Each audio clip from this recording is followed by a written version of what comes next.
The Chardon Hilltopper Gridiron Club, in cooperation with GTV, proudly presents Chardon Hilltopper Playoff Football. Hilltopper football is brought to you by... Since 1931, we have grown with one constant. My family is committed to old-fashioned service and saving you money. We are proud recipients of General Motors Mark of Excellence 7 times, Time Magazine's Dealer of the Year, Top 100 Workplaces in Northeast Ohio, Chrysler's 5-star award winner 41 years in a row, and a multiple winner of the #1 automobile dealership for both sales and service in Geauga County. If you want to pay more, that's your business. If you want to pay less, that's my business. Congratulations to the Chardon Hilltoppers for having come this far in the OHSAA Division II playoffs. The Middlefield Banking Company knows that hard work and perseverance will always help you reach your goals. We wish you success in the Hilltoppers' first football playoff game since 2006, and your hometown bank is rooting for you. You know the Golden Merchant guys are always paying you top dollar for your gold. Guaranteed. Now they want you to experience the best hot dogs in the area at Hot Diggity Dogs. These dogs are topped with the freshest and highest quality ingredients. Great dogs like the tasty chili cheese dog, the poor boy dog, the awesome Chicago dog, and the Greek dog. Plus, all our fries are fresh cut daily, and fresh salads are available. Stop in today or call in with your order, 440-285-DOGS. Hot Diggity Dogs in Chardon, right next to the Golden Merchant. Make it a Hot Diggity Dog Day. Call Ryan if your heating or cooling needs fixed. 563-5206. 563-5206. Lake Health.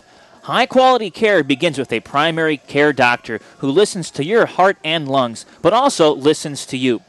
A doctor who doesn't just see you, but hears you and explains your care. That's what you can expect from a Lake Health primary care physician. For a referral to a doctor in Chardon or surrounding areas, visit lakehealth.org. Also, by Burr Funeral Home, the Burr family, treasuring memories for 6 generations. Hilltopper football players for 4 generations. www.burrservice.com. Go Toppers! The Chardon Smile Center. The doctors are Dr. Christopher Phillips and Dr. Brian Titus. We are located at 301 Center Street, Chardon, Ohio. We are part of Painesville Dental Group and have 3 office locations in Chardon, Painesville, and Jefferson. We are accepting new patients. Our phone number is 440-286-2474. And Parkview Federal. Ron Swintek and his staff at Parkview Federal, 408 Water Street, congratulate the Chardon Hilltoppers on making the 2012 playoffs. Go Hilltoppers!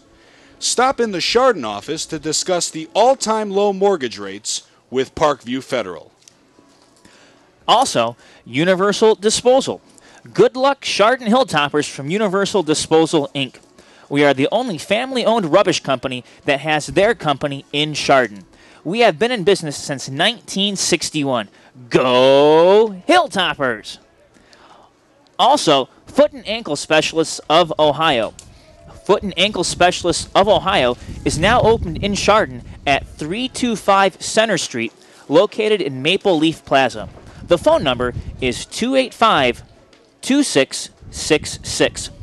Dr. Gladys DeLeon and Dr. Jeffrey Weiland welcome new patients for all your foot and ankle-related care.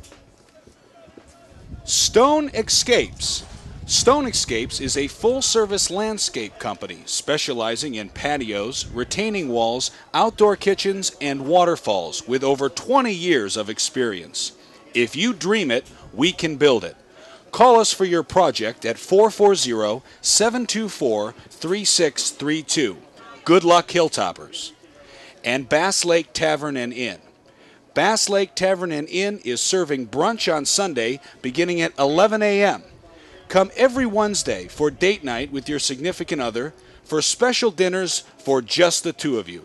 Visit us on our website at www.basslaketavern.com for more details. By Dubiak Connick Salmon Thompson and Bloom LLC.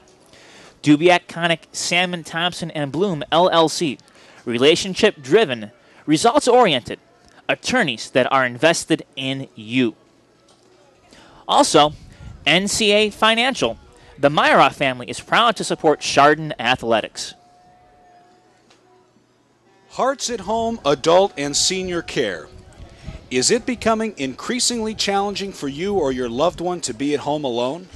Let our experienced caregivers from Hearts at Home Adult and Senior Care help you with personal care, housekeeping, medication reminders, and any other needs you may have. From just a few hours a day to around-the-clock care, we are committed to helping you continue to live in the comfort of your own home. Hearts at Home Adult and Senior Care is a locally owned and operated company that is approved by the Lake and Geauga Counties Department on Aging and is accredited by the Better Business Bureau. Contact Jody Cardina at 440-285-8598 for a free in-home consultation. Hearts at Home Adult and Senior Care supports our Chardon Hilltoppers. Go Toppers! By Chardon ATA. Challenge your child to build the critical life skills he or she needs to succeed in school and in life. Life skills like discipline, respect, confidence, and focus. Call Chardon Karate for Kids at 440-279-0050 or visit www.chardonata.com for more information. Our 4-week trial course is just $49. Mention this ad, and Chardon Karate for Kids will donate the $49 to the school of your choice. The instructors and students at Chardon Karate for Kids wish the Hilltoppers good luck in the playoffs. Joey's Italian Grill. Longo's Pizza and Joey's Italian Grill, serving Lake County and Chardon for over 43 years, would like to congratulate the Hilltoppers on a great season and good luck in the playoffs. Longo's and Joey's, supporting the communities that support us. Go Hilltoppers! And by Cleats. Cleats in Chardon, home of the world's best wings and voted best sports bar in Cleveland now 2 years in a row. Now featuring a new fall and winter menu with 18 new delicious entrees to try. Cleats has plenty of TVs to watch any game and a great staff to take care of you and the whole family. Cleats also caters for holiday parties, office parties, or at home. Let Cleats do all the cooking for you. See you after the game. Good luck, Hilltoppers. The Goddard School.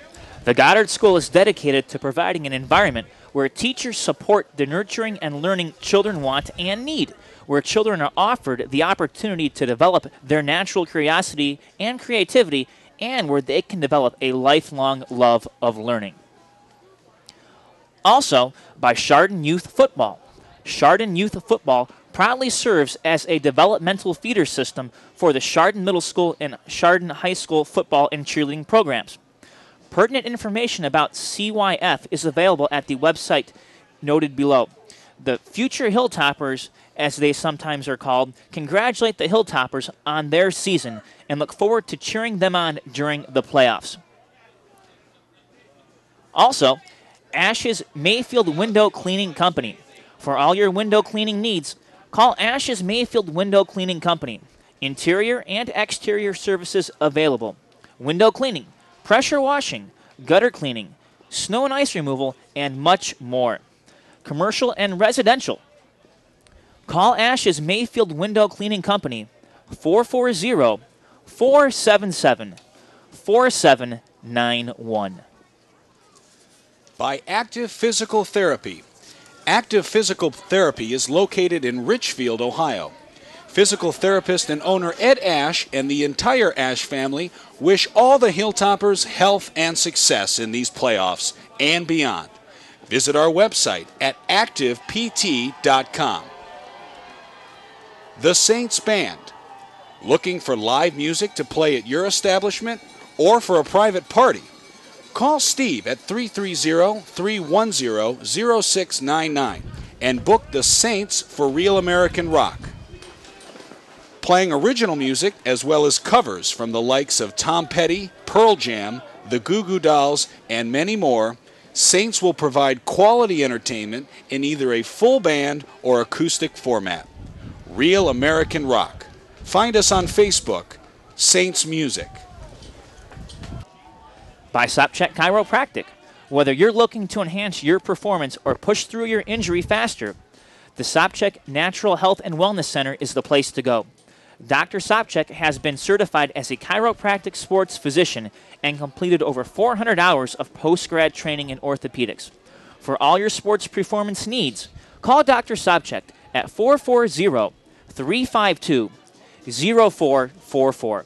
They're located in Grits Mill Village, Concord, near Panini's. Also, residents artists. Good luck to the Hilltoppers in the state playoffs from Keith, Stu, and Ray Landis. Zeppi's Pizzeria. Head over to Zeppi's Pizzeria of Chardon for Zeppi's Boneless Wing Blowout. Get 8 tender, juicy, all-white meat, boneless wings rolled in your choice of Zeppi's sauce for only $1.99 with the purchase of any award-winning Zeppi's pizza at regular price. Call Zeppi's after the game because it's great food. And by KT Custom Logos. KT Custom Logos is a full-service apparel and graphic print shop. We do 99% of our work in-house, which allows us to control quality and have quick turnaround of our screen printing, embroidery, banners, and vinyl graphics. Remember to support your local businesses. Also, Chardon Welding, King Cone, Chardon Chester Rental, and NEO Insurance.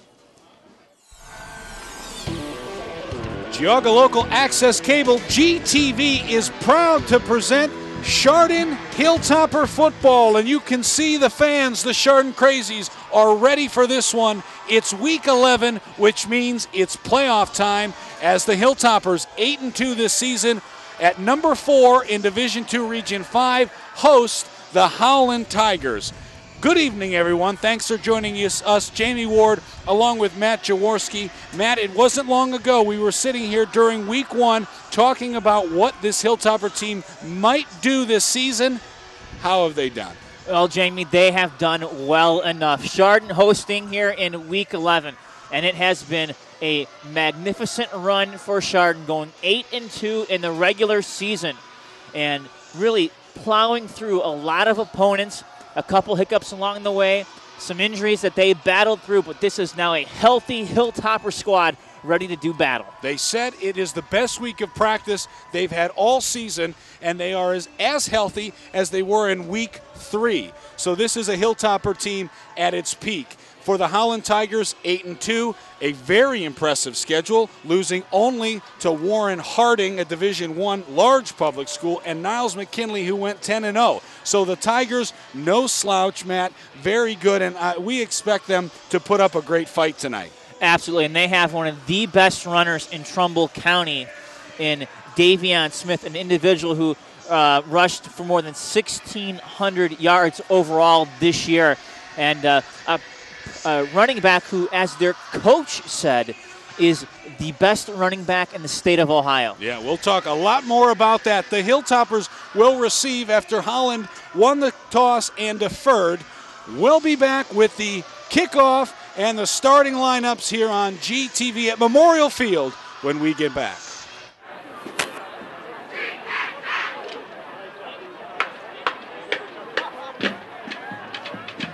Good evening, ladies and gentlemen. We are proud to introduce the 2012 Chardon Hilltopper Marching Band.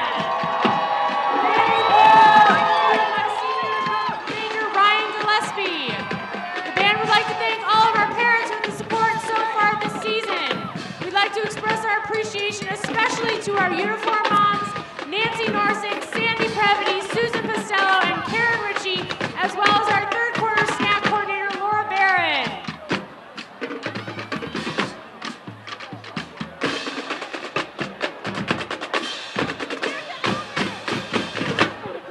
All right, Topper fans, put your hands together for the Chardon High School fight song.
and gentlemen, will you please stand as we honor America with the playing of our country's national anthem, and please remain standing for the Chardon High School alma mater.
Topper fans, put your hands together and shout "Hey" as we play the Hey song.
Back here on the field, the Chardon Hilltoppers out of the locker room, and they've made the walk down to the tunnel where we've got some smoke, and now the PA announcer is about to introduce this year's Hilltoppers.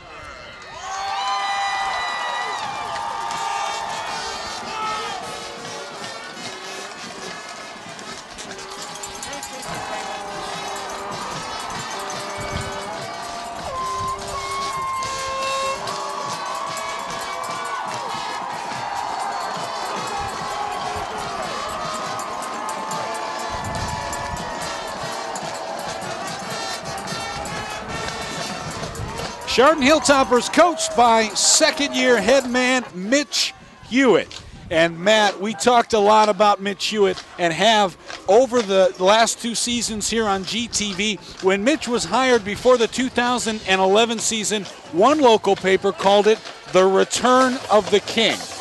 Hewitt now in only his 2nd season has taken a program, turned it all the way around, and Chardon back in the playoffs for the first time since 2006. Jamie, neither of us at the beginning of the year thought that Chardon would make this drastic of an improvement, but you give the credit to the entire coaching staff and to these young men and their families for getting them here. Not only Coach Hewitt, though, all his staff did such a great job in the offseason with the workout and conditioning programs. Assistant coaches, and these are all Chardon guys.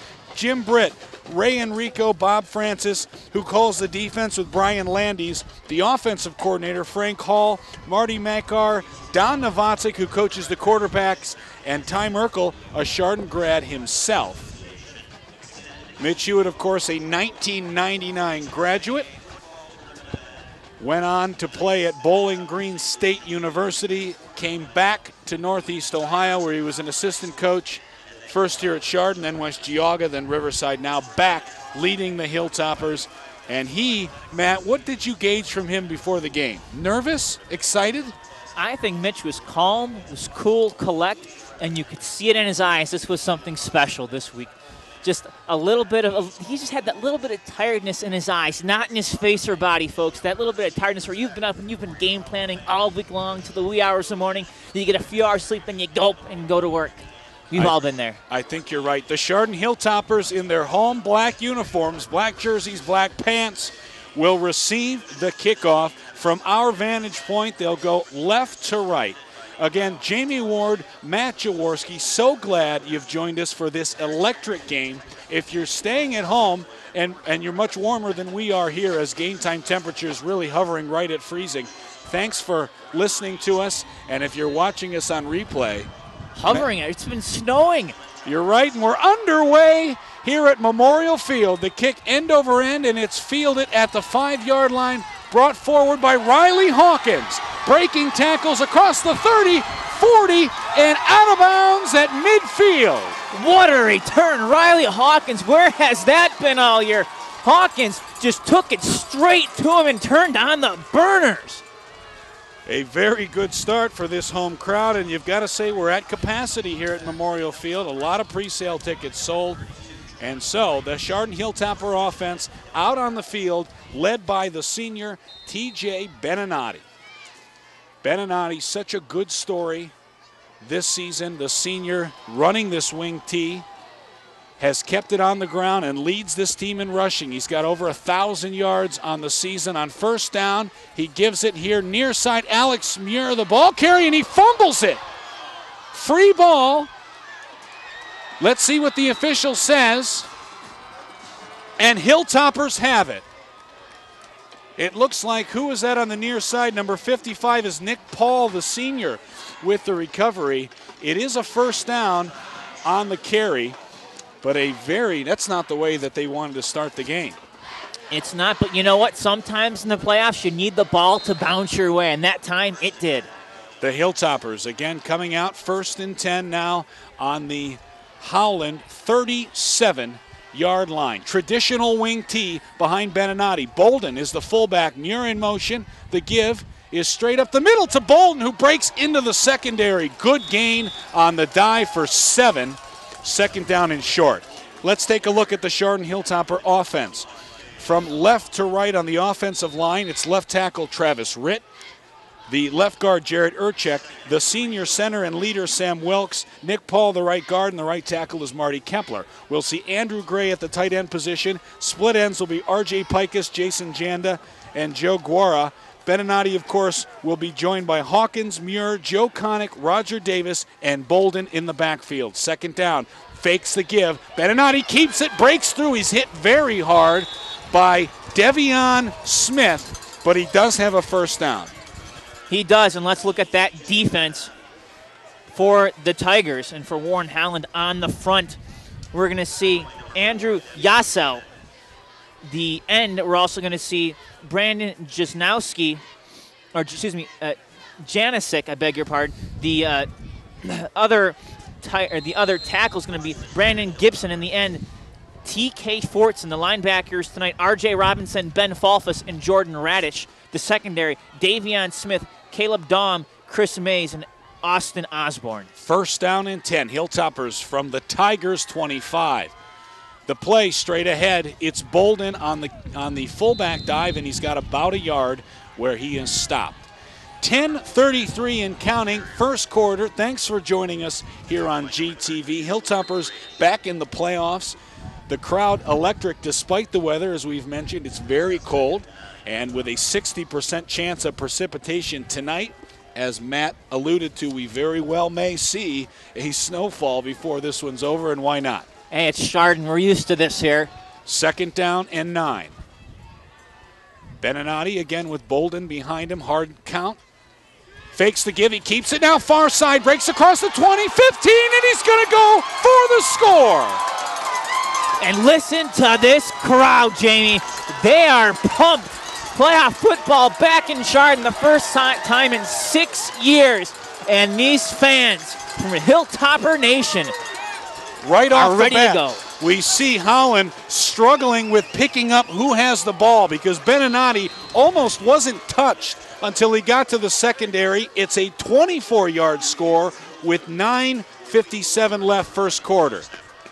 On to attempt the extra point. Bobby Bukovac, good snap and hold, and the kick is good. That was money on the PAT. So we talked about who would strike first. It's TJ Beninati, the senior, here at home, running right toward the Chardon Crazies into the north end zone. TJ Beninati did a tremendous job in really forcing everyone to think it wasn't him. Great misdirection by the Hilltoppers on that 24-yard touchdown run by Beninati. And, Jamie, it's what we've seen all year from him. There's no question. The Howland Tigers will now receive the kick back for them. One of those return men, number 4, Devion Smith. Smith, the primary ball carrier for this Tiger offense. He does have a touchdown, a kickoff return for a touchdown. He's joined by the senior Chris Mays, who's also gone to the house once this year. And right now, you see the Tigers are sort of trying to throw off Chardon special teams by hiding Devion Smith and then bringing him out, and he stands at about the 17-yard line. Bukovac is the kicker.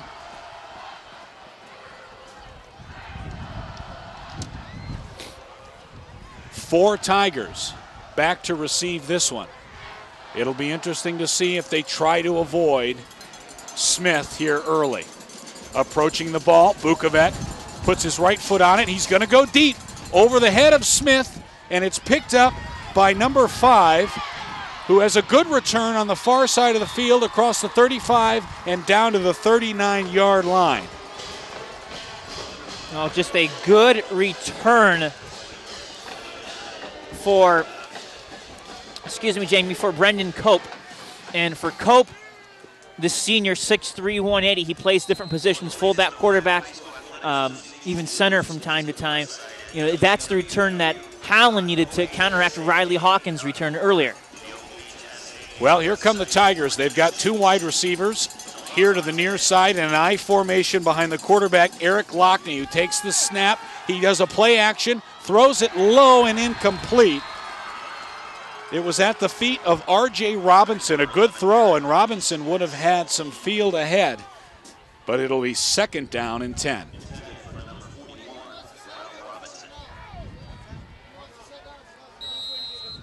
So, Eric Lockney again, the quarterback, did throw for over 1,000 yards this year on 60 completions, 125 attempts, and 9 touchdowns. But again, number 4, Devion Smith, is the guy. He takes a toss right and breaks through the line. Good job, though, by the Hilltoppers to contain him for a gain of about 3. Oh, and you mentioned the C word, and that's what they need to do, contain the running back tonight.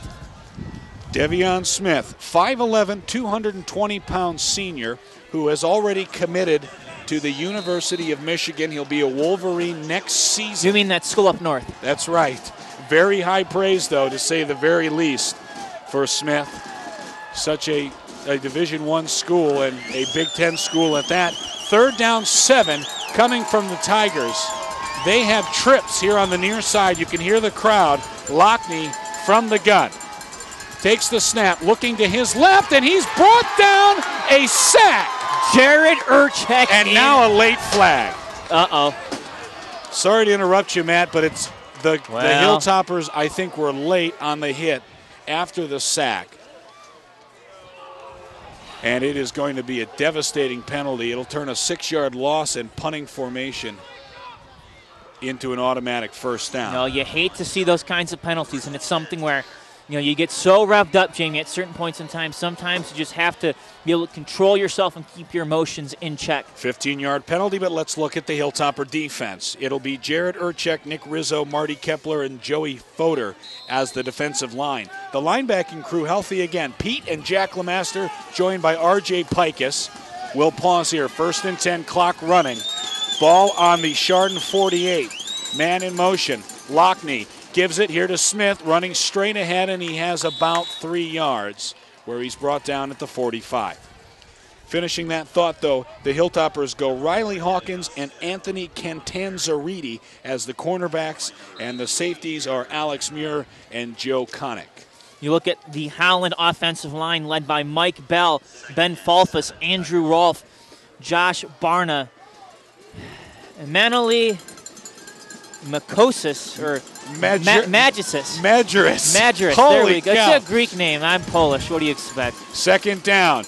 There's another play action. Lockney's going to go deep over the middle, overthrows his man, and it's intercepted. Is that Cantanzariti, number 24. Actually, might have been Joe Connick. Was that 29? That was 24 from my vantage point. Tough to see from where I'm at. It's Cantanzariti officially on the interception, and the first turnover today goes to the Hilltoppers. And why not? Anthony Cantanzariti entered this game as the leader on this squad. That is now his 4th interception of the year. An emotional leader, a young man whose name is so long that it just says Cantans on the back of his uniform. And Jamie, that was huge. That basically just offset that personal foul penalty. 1st down for the Hilltoppers, running here. Far side and breaking tackles is Riley Hawkins. He's got a 1st down across the 30 to the 34-yard line. And again, Matt, it's worth pointing out, the Tigers are having a problem on defense locating the football. Well, they are. And Yasel was the Tiger that hit him from behind and hit him hard, but Hawkins quick to get up. Jamie, not a lot of teams play the wing team. For teams that do not see it, it is just so tough to mimic during practice. 1st down and 10, 7:35 and counting. Beninati under center, turns, fakes it to Bolden. He's going to keep it across the 40, 45, 50, and he's brought down. Another 1st down and a gain of 18. Well, the quarterback did a nice job keeping the ball and eventually made his way near side. And boy, how many times late in this season, especially in the second half, were we saying the Chardon offense is just, they're just, something's not right. They're not clicking. They just didn't show up here in the first quarter, in the first half, but they came out fired up so far. Well, Howland has seen enough early. Coach Dick Engel taking a timeout for the Tigers with 7:26 left in the first quarter. If you're listening live at home, we welcome you. Thank you for joining us here on GTV. It's worth mentioning, Matt, Coach Engel, very experienced, entering his 15th season as the Howland Tigers boss, and that's in quotation marks. I'd imagine it may be a nickname. Since Coach Engel's arrival in 1998, the Tigers have risen to the top in Trumbull County, winning 2 MAC championships and the last 4 All-American championships in the Red Division. 7 of these 15 seasons, actually make it 8 of 15, they've appeared in the playoffs, and they finished in the top 10 in Ohio AP 10 times as well. So Coach Engel, experienced, knows what he's doing. After the early timeout, Hilltopper offense back on the field. 1st and 10 from the 47. Hilltoppers again in Tiger territory. The give to Muir, far side, breaking tackles, 35 across the 40. Across the 40 to the 37. It's a big gain of about 8. It is, and that's just what this Hilltopper team needs. On the year, they average about 6.6 yards per carry, and we have a player down, and you hate to see this, Jamie, because injuries have been a part of this Chardon team, unfortunately, throughout the year. Yeah, the injured Hilltopper can't see his number yet, but the Hilltopper's now coming over to talk with assistant coach Don Novotzik, and Mitch Hewitt now out on the field making a walk to see. Now, was that Muir the ball carrier? Yes, it was. All right, so Alex Muir, who has missed time this season, down with an injury. He comes in, Matt, as, I think, believe it or not, 4th on the team. 3rd, actually. Muir trails the 2 players, Benanati and Bolden. And Muir right now averages about 8 yards a carry, just 5 yards shy of 500 for this season. And you know, sometimes, Jamie, it's a little bit cold in this weather. You just get hit the wrong way. You get the wind knocked out of you, and you have to just stay down on the ground for a minute or so just to kind of get back. But he's looking okay walking off right now. He hopped up, and he has got a slight limp in his step, but he's coming off under his own power. No coaches around him. Hits his chin strap going over to the bench. That's a good sign. Clock running again here in the first quarter. Hilltoppers on top 7-0. 7:02 and counting. Chardon again in a classic wing tee. 3 guys behind Benanati. 2nd down and 1. The give straight ahead. Bolden has a first down and a 3-yard gain. So the Hilltoppers offense clicking. Right now they'll move the chains. Well, and that's what Chardon needs to do, Jamie. You have to just move these chains. You want to keep the clock running. That's important right now. You want to get the lead, and you just want to get as big as lead as possible heading in this game. Because sometime this offense from Howland is gonna come alive too. 6:39 and counting. Fake one-way give to Roger Davis, who's tripped up after a gain of about 4, 3.5 or 4 on first down. So Riley Hawkins checks back in for the Hilltoppers. Number 25, 2nd down and 7 coming. Chardon on the Howland 31-yard line. Bolden in motion to his left, just a quick motion. Davis now goes in motion before the snap. The give is to Davis, running again far side. He's got 3 more. It'll be 3rd down and about 4 for the Hilltoppers coming. Well, Chardon picking up yardage, but Howland is considering so far this a defensive success, if you will. They haven't given up a first down on 2 consecutive plays. Yeah, you're right about that. Joe Guara, number 47, into the game, bringing the play for the Hilltoppers. They are very good at long, sustained drives and using the clock. 3rd down and 4 coming here. Guara is set off as a split end here on the near side. Hard count by Benanati. He takes the snap, fakes the give, keeps it himself, and he will be stopped short of the first down. Well, this is certainly 4-down territory, and we've seen this all year long, Jamie, from the Hilltoppers. You're this close, you go for it. They have all year, you're absolutely right. And they don't even hesitate. It's 4th down and about a long 3. Jason Janda bringing the play into the game. Jamie Ward, Matt Jaworski, so glad you're joining us here at Memorial Field for this first-round playoff game. The Hilltoppers and the Howland Tigers. 4th down and 3. Benanati under center. Bolden behind him. Davis in motion. The give straight up the middle. There goes Bolden. A touchdown on 4th and 3. 27 yards. And the Chardon Crazies going crazy because their team is now up 13-0 pending the PAT. And you couldn't ask for more, Jamie, to start this first quarter. Once again, the Howland players all couldn't figure out who had the football because of the fakes, and Bolden shot through like a cannon on a 27-yard touchdown. I have not seen Chardon bust off plays like this, Matt, since we saw him do it in week 1 against West G, week 2 against Kenston, and week 3 against Maple Heights. Well, you missed last week when the starters were in. They were racking this up against Lakeside, but it's Lakeside. We expect that. But against a good team, it's been a while. Absolutely. So the extra point up and good. And with 4:27 left first quarter, the Hilltoppers lead 14-0.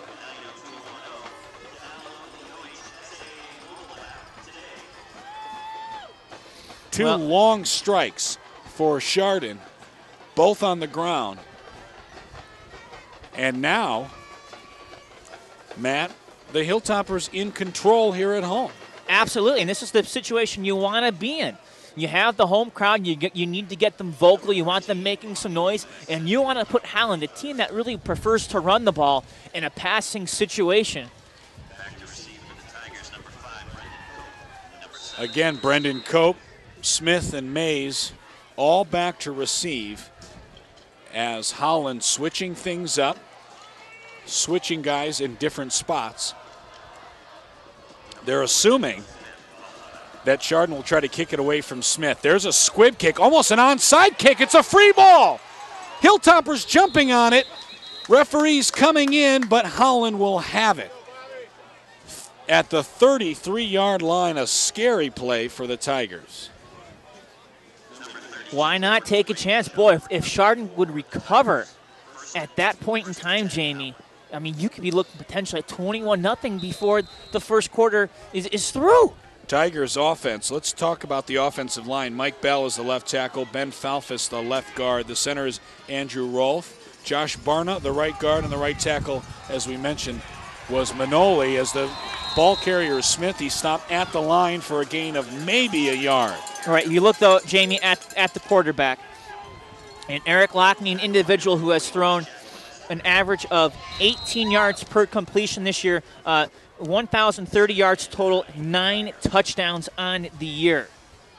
And, of course, his running back, Davion Smith, if you heard us in pregame, his coach believes that number 4 is the best running back in the state of Ohio. Second down and 9. Here is 4 running far side. He's being snuffed out. Breaking tackles. A nice job making nothing into something, still on his feet for a 16-yard gain to midfield. Okay, that was kind of Kareem Hunt-like. Not going to lie there. Absolutely. A great run. It puts it right at the 50-yard line and the first down for the Tigers. Now back to Lockney. One of the things we've seen here early, and probably part of the reason he's got 18 yards per completion, is the play action. And he has thrown an interception here early, but on both play actions, he's had an opportunity to throw and had guys downfield. First down and 10. Lockney is from the gun. Smith is to his right. 3 wide receivers in the game. The give on a delay to Smith, who spins. He's brought down by Urchek, and he's got 3 yards. Yeah, Urchek, and I think I might have seen Pete Lemaster in there. I saw 9. Oh, I checked. That was R.J. Pikus, number 38. And Pikus came in and helped trip him up, too. Smith is someone, team, that you need to group tackle. You have to really get a couple guys on him. I went on the, I think it's the Youngstown Vindicator, if I'm not mistaken, the paper down there. Saw an interview with that young man. Oh, boy, Second down and 8. Lockney from the gun. Rolling to his right. Throwing toward the sideline, and it's complete. First completion for him. It's a first down. Clock will continue to run. Ball is at the 36-yard line. And the clock will restart on the ready whistle. 2:34 left here first quarter. Yeah, the Vindicator, you're right, Matt, has written positive things about that young man all year. That, and they did an interview with him, Jamie, and I could just see it was a video clip. He is big. I mean, he is Division I big, folks. Don't make no mistake about that. First down and 10. There's again a pitch. Left side, it's Smith. Breaking one tackle, cutting it back across, spinning, and he's got a good gain of about 8 yards. Short, though, of the first down across the 30 to the 28. Well, Connick and Fodor had a chance to get him in the backfield, but they just could not wrap him up. And that is going to be a major, major issue. You have to look out for that this entire game. You got to wrap him up and bring him down. Into the game Lockney went to the sideline to get the play. He comes back. And again, we have 3 receivers in the game, and now back to an I formation with R.J. Robinson as the fullback. Quick throw here, near side complete, but he's immediately tackled. Not much on the play at all. Brought down, and they will be short. They only got a yard, and so it'll be 3rd down now and very short. Yeah, looking for Caleb Dahm, and boy, Dahm just not able to do anything with that. And you know, the issue is, Jamie, when you just need a few yards, you can kind of get away with that kind of a play. And right now, when you have a running back like Smith behind you, there's a lot of confidence in that Howland sideline of giving him the ball and getting that first down. I formation, 3rd down. It is Smith. He hesitates, still on his feet, and the second effort gets him a 1st down. Boy, athletic play. Excuse me, Jamie. That may have been 3rd or 4th effort there. But once again, you know, for the Hilltoppers, you have to, when you have him in your grasp, you have to get him down. Yeah, well, he's very talented, as we've mentioned. He has over 1,700 yards on the season, 183 carries. In just 9 games, he has 25 rushing touchdowns. Under a minute now, first quarter. Lockney from the gun. Smith is to his left. 3 wide receivers in the game for the Tigers. Lockney rolling here near side, throwing to the sideline. Pass is caught by Chris Mays, who breaks 1 tackle, and then he's brought down. Clock will stop. It's another Tiger 1st down. Well, the Hilltoppers average defensively giving up about 126 passing yards per game.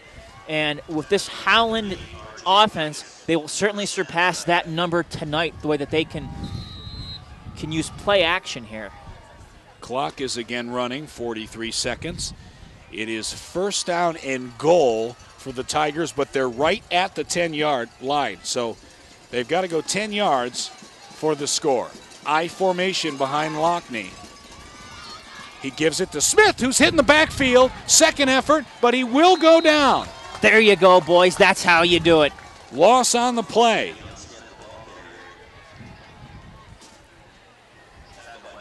Loss of about a yard. So it'll be 2nd down and goal, and I have to think Coach Engel will let the clock run out. He will, so the Tigers will jog down now and have a 2nd and goal on the north side of the field. A great opening quarter for the Chardon Hilltoppers. They lead 14-0. And we'll take a very short break here, pause, and let all of our sponsors talk about themselves, and then we'll be back with the 2nd quarter here on GTV. Since 1931, we have grown with one constant. My family is committed to old-fashioned service and saving you money. We are proud recipients of General Motors Mark of Excellence 7 times, Time Magazine's Dealer of the Year, Top 100 Workplaces in Northeast Ohio, Chrysler's 5-star award winner 41 years in a row, and a multiple winner of the #1 automobile dealership for both sales and service in Geauga County. If you want to pay more, that's your business. If you want to pay less, that's my business. Congratulations to the Chardon Hilltoppers for having come this far in the OHSAA Division II playoffs. The Middlefield Banking Company knows that hard work and perseverance will always help you reach your goals. We wish you success in the Hilltoppers' first football playoff game since 2006, and your hometown bank is rooting for you. You know the Golden Merchant guys are always paying you top dollar for your gold. Guaranteed. Now they want you to experience the best hot dogs in the area at Hot Diggity Dogs. These dogs are topped with the freshest and highest quality ingredients. Great dogs like the tasty chili cheese dog, the poor boy dog, the awesome Chicago dog, and the Greek dog. Plus, all our fries are fresh cut daily, and fresh salads are available. Stop in today or call in with your order, 440-285-DOGS. Hot Diggity Dogs in Chardon, right next to the Golden Merchant. Make it a Hot Diggity Dog Day. Call Ryan if your heating or cooling needs fixed. 563-5206. 563-5206. Lake Health. High-quality care begins with a primary care doctor who listens to your heart and lungs, but also listens to you. A doctor who doesn't just see you, but hears you and explains your care. That's what you can expect from a Lake Health primary care physician. For a referral to a doctor in Chardon or surrounding areas, visit lakehealth.org. Also, by Burr Funeral Home, the Burr family, treasuring memories for 6 generations. Hilltopper football players for 4 generations. www.burrservice.com. Go Toppers! The Chardon Smile Center. The doctors are Dr. Christopher Phillips and Dr. Brian Titus. We are located at 301 Center Street, Chardon, Ohio. We are part of Painesville Dental Group and have 3 office locations in Chardon, Painesville, and Jefferson. We are accepting new patients. Our phone number is 440-286-2474. And Parkview Federal. Ron Swintek and his staff at Parkview Federal, 408 Water Street, congratulate the Chardon Hilltoppers on making the 2012 playoffs. Go Hilltoppers! Stop in the Chardon office to discuss the all-time low mortgage rates with Parkview Federal. Also, Universal Disposal. Good luck, Chardon Hilltoppers from Universal Disposal, Inc. We are the only family-owned rubbish company that has their company in Chardon. We have been in business since 1961. Go Hilltoppers! Also, Foot and Ankle Specialists of Ohio. Foot and Ankle Specialists of Ohio is now opened in Chardon at 325 Center Street, located in Maple Leaf Plaza. The phone number is 285-2666. Dr. Gladys De Leon and Dr. Jeffrey Weiland welcome new patients for all your foot and ankle related care. Stone Escapes. Stone Escapes is a full-service landscape company specializing in patios, retaining walls, outdoor kitchens, and waterfalls with over 20 years of experience. If you dream it, we can build it. Call us for your project at 440-724-3632. Good luck, Hilltoppers. And Bass Lake Tavern and Inn. Bass Lake Tavern and Inn is serving brunch on Sunday beginning at 11 a.m. Come every Wednesday for date night with your significant other, for special dinners for just the 2 of you. Visit us on our website at www.basslaketavern.com for more details. By Dubiak Connick Salmon Thompson and Bloom LLC. Dubiak Connick Salmon Thompson and Bloom LLC. Relationship driven, results oriented, attorneys that are invested in you. Also, NCA Financial. The Myra family is proud to support Chardon Athletics. Hearts at Home Adult and Senior Care. Is it becoming increasingly challenging for you or your loved one to be at home alone? Let our experienced caregivers from Hearts at Home Adult and Senior Care help you with personal care, housekeeping, medication reminders, and any other needs you may have. From just a few hours a day to around-the-clock care, we are committed to helping you continue to live in the comfort of your own home. Hearts at Home Adult and Senior Care is a locally owned and operated company that is approved by the Lake and Geauga Counties Department on Aging and is accredited by the Better Business Bureau. Contact Jody Cardina at 440-285-8598 for a free in-home consultation. Hearts at Home Adult and Senior Care supports our Chardon Hilltoppers. Go Toppers! By Chardon ATA. Challenge your child to build the critical life skills he or she needs to succeed in school and in life.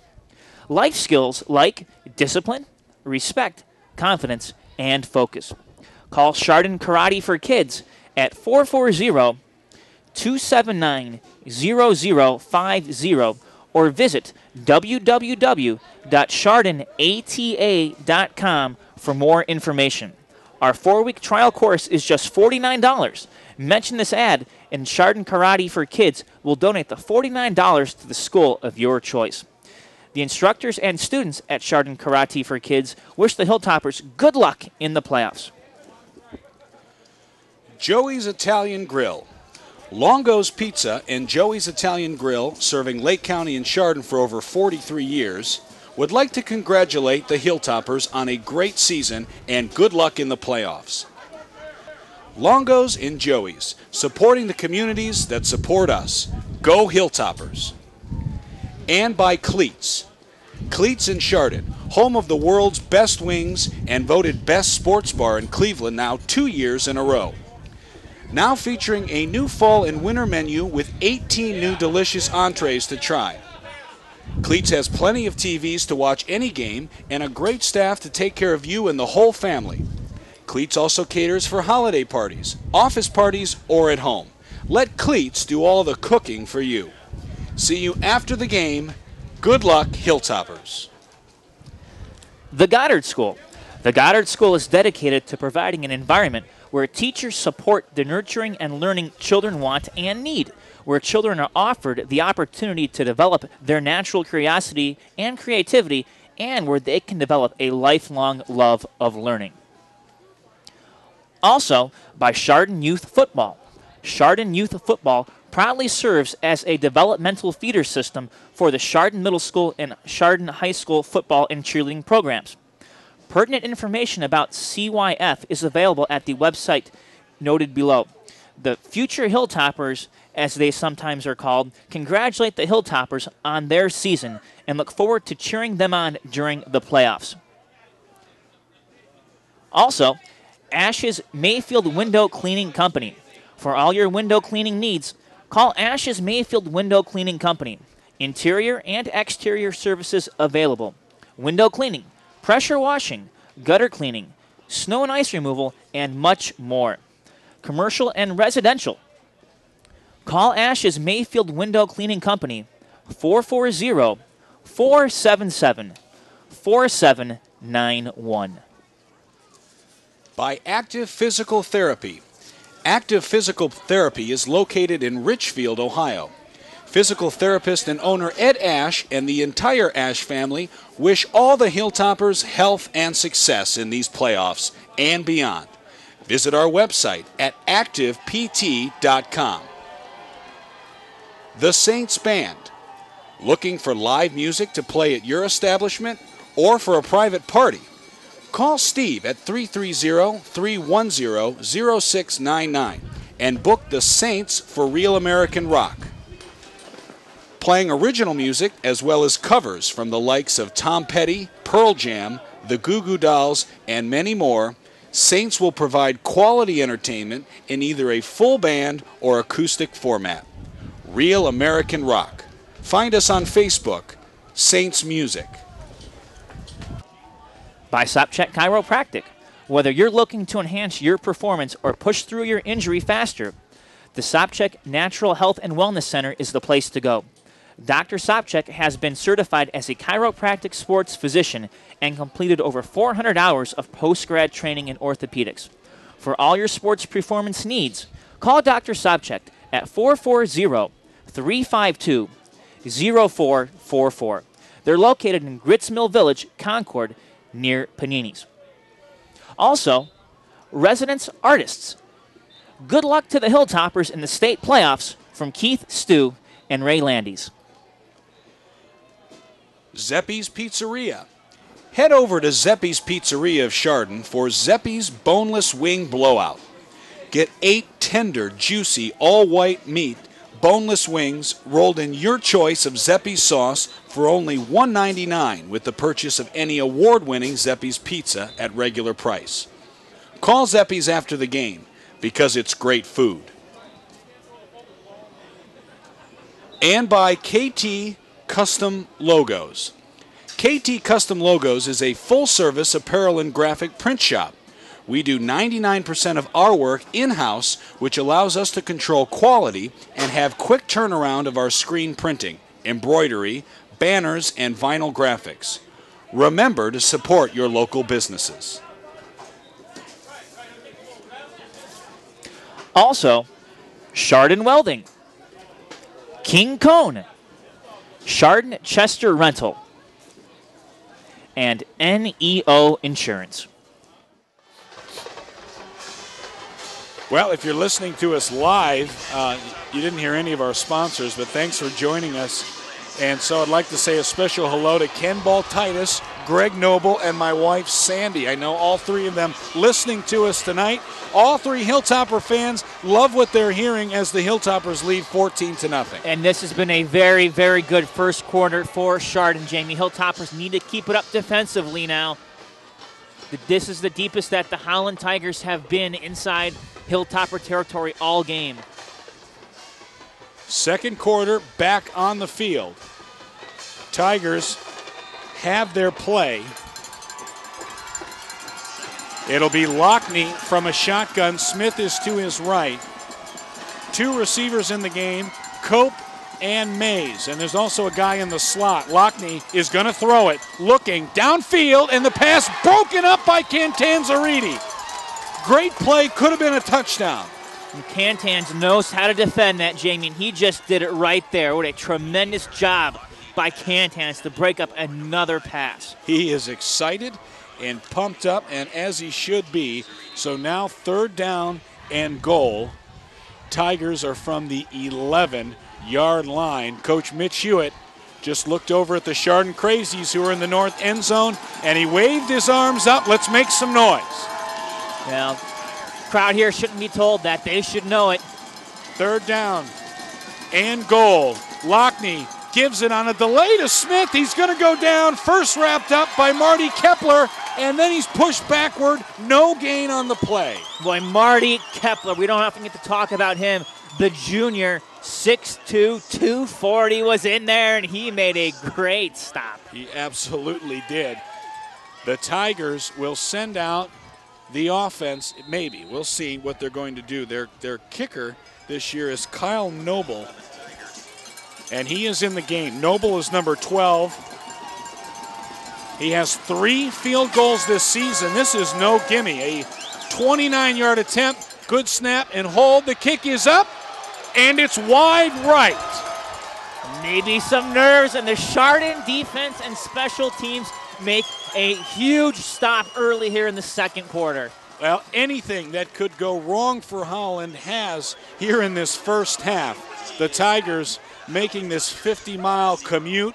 It took them about an hour, Coach Engel said. They do have a good fan base here, although we've seen visiting teams travel better than this.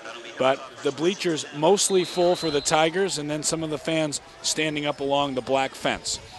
The Hilltoppers will take over at their own 20-yard line. I would like to see Chardon continue to rip off some big plays. Well, the Tigers cannot be very confident that they know what's going on. Beninati, the quarterback, takes the snap. It's a fumble, a scissor play, ball's on the ground, it's loose, and it's recovered by Chardon. A loss, though, of about 9, but at least the Hilltoppers jumped on the free ball. Well, and that's what you need to do. You don't want any turnovers right now. And, you know, Chardon, they have, Jamie, if there's one knock on this team, they've committed 10 fumbles this year. They've lost the ball 10 times on offense. So it'll be 2nd down and 19. Clock running with 10:40 here in the second quarter. Chardon keeps with its wing T. That's 3 backs behind Beninati. Bolden puts his hand down. Let's see who's going in motion. It's going to be Davis to give. Bolden straight ahead, breaking 1 tackle, and he's hit low. Nice job by number 21. That's Caleb Dahm taking out Bolden's legs. It is a gain of about 5, and it'll be 2nd and 14. Well, for Chardon, you just want to continue just to gain positive yards here. You know, if you're going to punt, that's okay, Jamie. You know, it's not the worst thing in the world. But certainly, you know, you just want to continue moving that ball right to left across the football field. Well, Beninati is from the gun, and there are no backs in the game now behind him. So let's see what TJ decides to do. Man in motion is Hawkins. The give is to Hawkins, running far side. He's got room across the 25 where he's hit, and he'll go down. Clock running. He is about 4, maybe a short 3 or a short 4, a long 3 shy of the first down, and the Hilltoppers will punt. Well, nonetheless, a good call by Mitch Hewitt and company, and that will give Drew Gittens a lot of room to punt. Drew Gittens, the junior, backup quarterback, number 18. is in to punt, officially listed as 4th and 3. So Gittens is standing at his own 15-yard line, and back to receive is Devion Smith. Always dangerous. They try to get him as many touches as they can. It's a bad snap over Gittens' head, and it goes into the end zone, and Gittens does the right thing and kicks it out of bounds. It's a safety, and the Tigers are on the board. It could have been much worse, but you give Drew Gittens a lot of credit there, Jamie. He made a smart football play right there. And Drew Gittens just kicking it out. You'll take the 2 points. You're still up by 12 points, and you let your defense go back to work with a lot more field than if you just kind of downed it at the 5-yard line or whatever. It's with 8:53 left here in the second quarter. Hey, don't forget at halftime, we'll have Chardon's band. They were really pumped up tonight as well. Did a great job on the national anthem in the alma mater.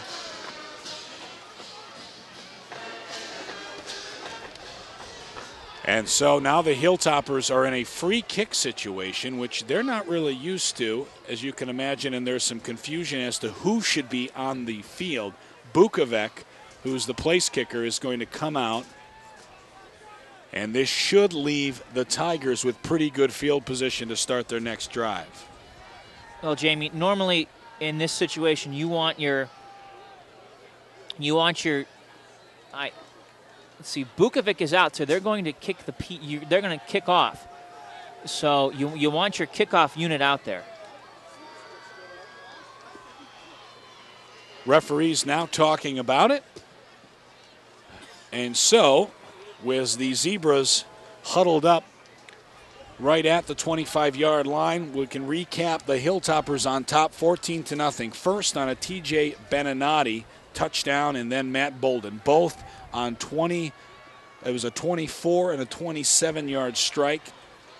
And now there's another penalty flag that was thrown, and it looks like the Hilltoppers are going to be backed up even further on this free kick. Didn't catch exactly what happened, Matt, but I didn't even see the flag come out. Well, it was one of those where the referee dropped it and then picked it right back up.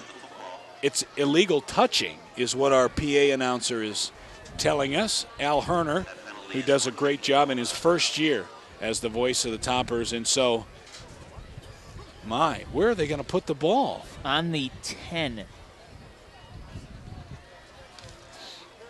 Yeah, you're right. It's going to be Chardon's going to be on their own 10-yard line. And so the Tigers right now, the first set of return men are right at midfield, and then the set behind them are at the 35. So Hilltoppers compounding their problems after the mistake on special teams. But Bukovic is set to kick. The Hilltoppers around him standing in their own end zone.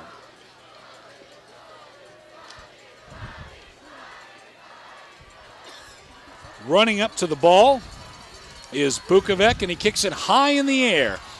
It'll be fielded at the 45, across the 50, and at about the 47 is where and Jamie, the Tigers will go That's down. okay, because what you did there is you really limited the ball from being moved much across midfield.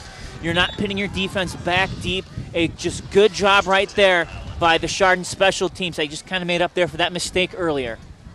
And there is a Tiger down on the field. He appears to be hurt, and so both teams will grab some water. The Hilltoppers talking to Coach Mitch Hewitt.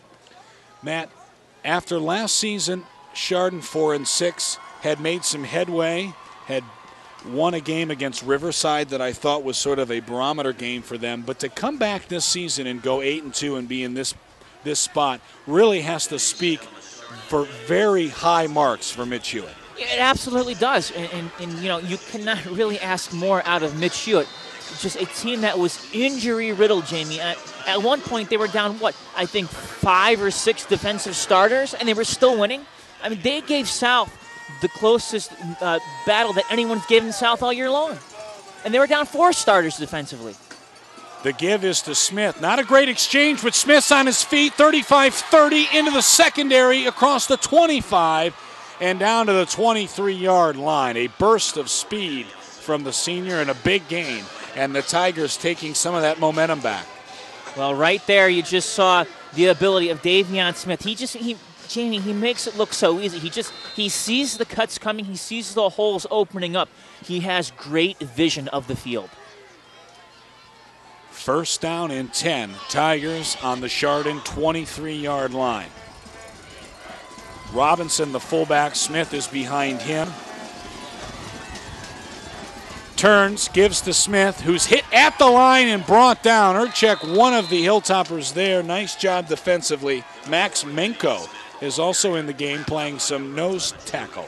About 4 or 5 Hilltoppers in to make the tackle, and that's what they're going to have to continue doing if they want to keep Howland from scoring a touchdown on this drive, is group tackle Mr. Smith.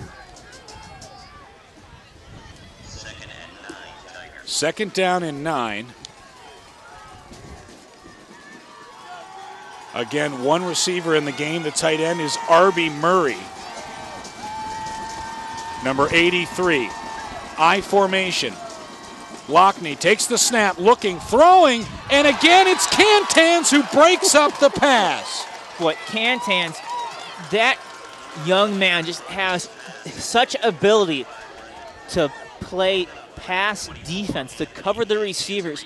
He is a diamond in the rough from that cornerback He's position. a shutdown corner. Yes, he absolutely is. Thank you. I couldn't find the words coming out of my mouth. Brendan Cope, the intended receiver, and we've seen this out of Cantanzariti. He is a shutdown corner. Man-to-man, he can take on any receiver. And Brendan Cope, a good receiver, comes in 16 catches, 368 yards. That's first on the team in yards. Well, Jamie, it's now 3rd and 9. Bad snap, and it's a false start. Something was amiss there on the offensive line. And it is a false start on the Tigers. Illegal procedure will move them back. It'll be 3rd down now and 13 coming. Now, the Hilltoppers had given Howland quite a few yards in penalties. It's about time Howland gave something back to Chardon. 7:32 before halftime here at Memorial Field. Clock now again running. 4 defensive backs in the game for the Hilltoppers. Lining up here near side, Chris Mays. Also Daub and Smith. Trips. Rolling that direction. The pass wide open is Smith. He catches it at the 20. 15, breaks the tackle. He's out of bounds. Stays on his feet, but he is shy, I think, of the first down. Yes. And we have a 15-yard roughing the passer penalty against the Hilltoppers. It is against the QB. And Lockney is on the ground. He has his helmet off. And, folks, he is in a tremendous amount of pain right now. Oh, my goodness. Didn't see the play as we were watching Smith, who would have been short of the first down. But the personal foul, roughing the passer penalty, will give the Tigers an automatic first down. It is the second time we've seen Chardon hit Lockney after the whistle or rough him up in an illegal way. Well, and, first and foremost, you never, ever want to see anyone get hurt. You never want to see that. And, for Chardon, you cannot commit penalties like that in hope to win these kinds of playoff games, Jamie. You're going up against a very, very talented Howland team. And, you can't continue to give them second chance after second chance after second chance when it should be 4th down. Well, the nature of this injury does appear to be head-related, as you said, Matt, and so both trainers and doctors and coaches who are out on the field will take an extra precaution given the recent head issues, especially with concussions, that the entire sport of football has been dealing with. Well, with that, we'll go ahead and pause. Lockney has just sat up. If you're listening to us live, stay with us, and then we'll be back here on GTV. Well, back here at Memorial Field, Eric Lockney is now walking off the field, and he's getting a very nice ovation from the visiting crowd, the Chardon Crazies, and, of course, the home crowd. And so we'll get a chance to see the backup quarterback for Howland. whose information we do not have, but we can see that it's going to be Cope, number 5. Yep, Brendan Cope, the senior, 6'3", 180. He's a big guy. It's a 1st and 10. Ball is at the 8-yard line. He fakes, keeps it left side. Cope still on his feet, does have positive yards. He is short of the goal line, though. It's a gain of about 5. Well, Jamie, that was reminiscent of a kind of play that you see the Hilltoppers run when TJ will just run the ball and will take it, just kind of cut up between the guards there. And you kind of get the feeling for Howland, it's one of those, hey, we see you guys do that, we can do it too kind of play. 6:40 and counting, second quarter. Ball is at the 3-yard line. You've got to think that Cope is a runner and that he's going to want to take the snap and turn around and give it to Smith here. Let's see. Crowd making some noise. He does just that. Smith keeping it left side. He stops shy of the goal line. Maybe a yard on the play, but again, great group tackling by the Hilltoppers. Well, every time I see Smith get the handoff until his knee or his elbow touches the ground, Jamie, that young man is not down. So ball is at the 2-yard line. It's on the far hash, down to the far side of the field, right about where you'd go for a 2-point conversion, just inside of that. Well, these are 2 big downs now for Chardon. 3rd down and goal, bunch formation, 2 tight ends and a true power eye. 2 fullbacks in the game. The give, Smith, left side, second effort, touchdown. And he stayed on his feet, didn't even go down. Devion Smith has it from 2 yards out. And it gives Howland 8 points. And coming on is the place kicker, Kyle Noble, I think. Let's see. Still out in the field, Cope as well. Yes, it is Noble. So they will attempt the extra point. 5:46 to go here, second quarter. Noble kicking toward the Chardon Crazies. Good snap and hold, the kick up, and this one is good. So 14-9 is the score. This all goes back to the Hilltoppers' botched snap on the punt. Gave up the first points of the game, then a bizarre illegal touching penalty pushed them way back. Howland took over with great field position, and they go down the field 47 yards for the score. Well, the Chardon defense, we knew that they were going to give up some points at some time tonight. The Tigers are just so good. But, we're starting to see why Devion Smith, Jamie, is such a good running back and having committed to that school up north.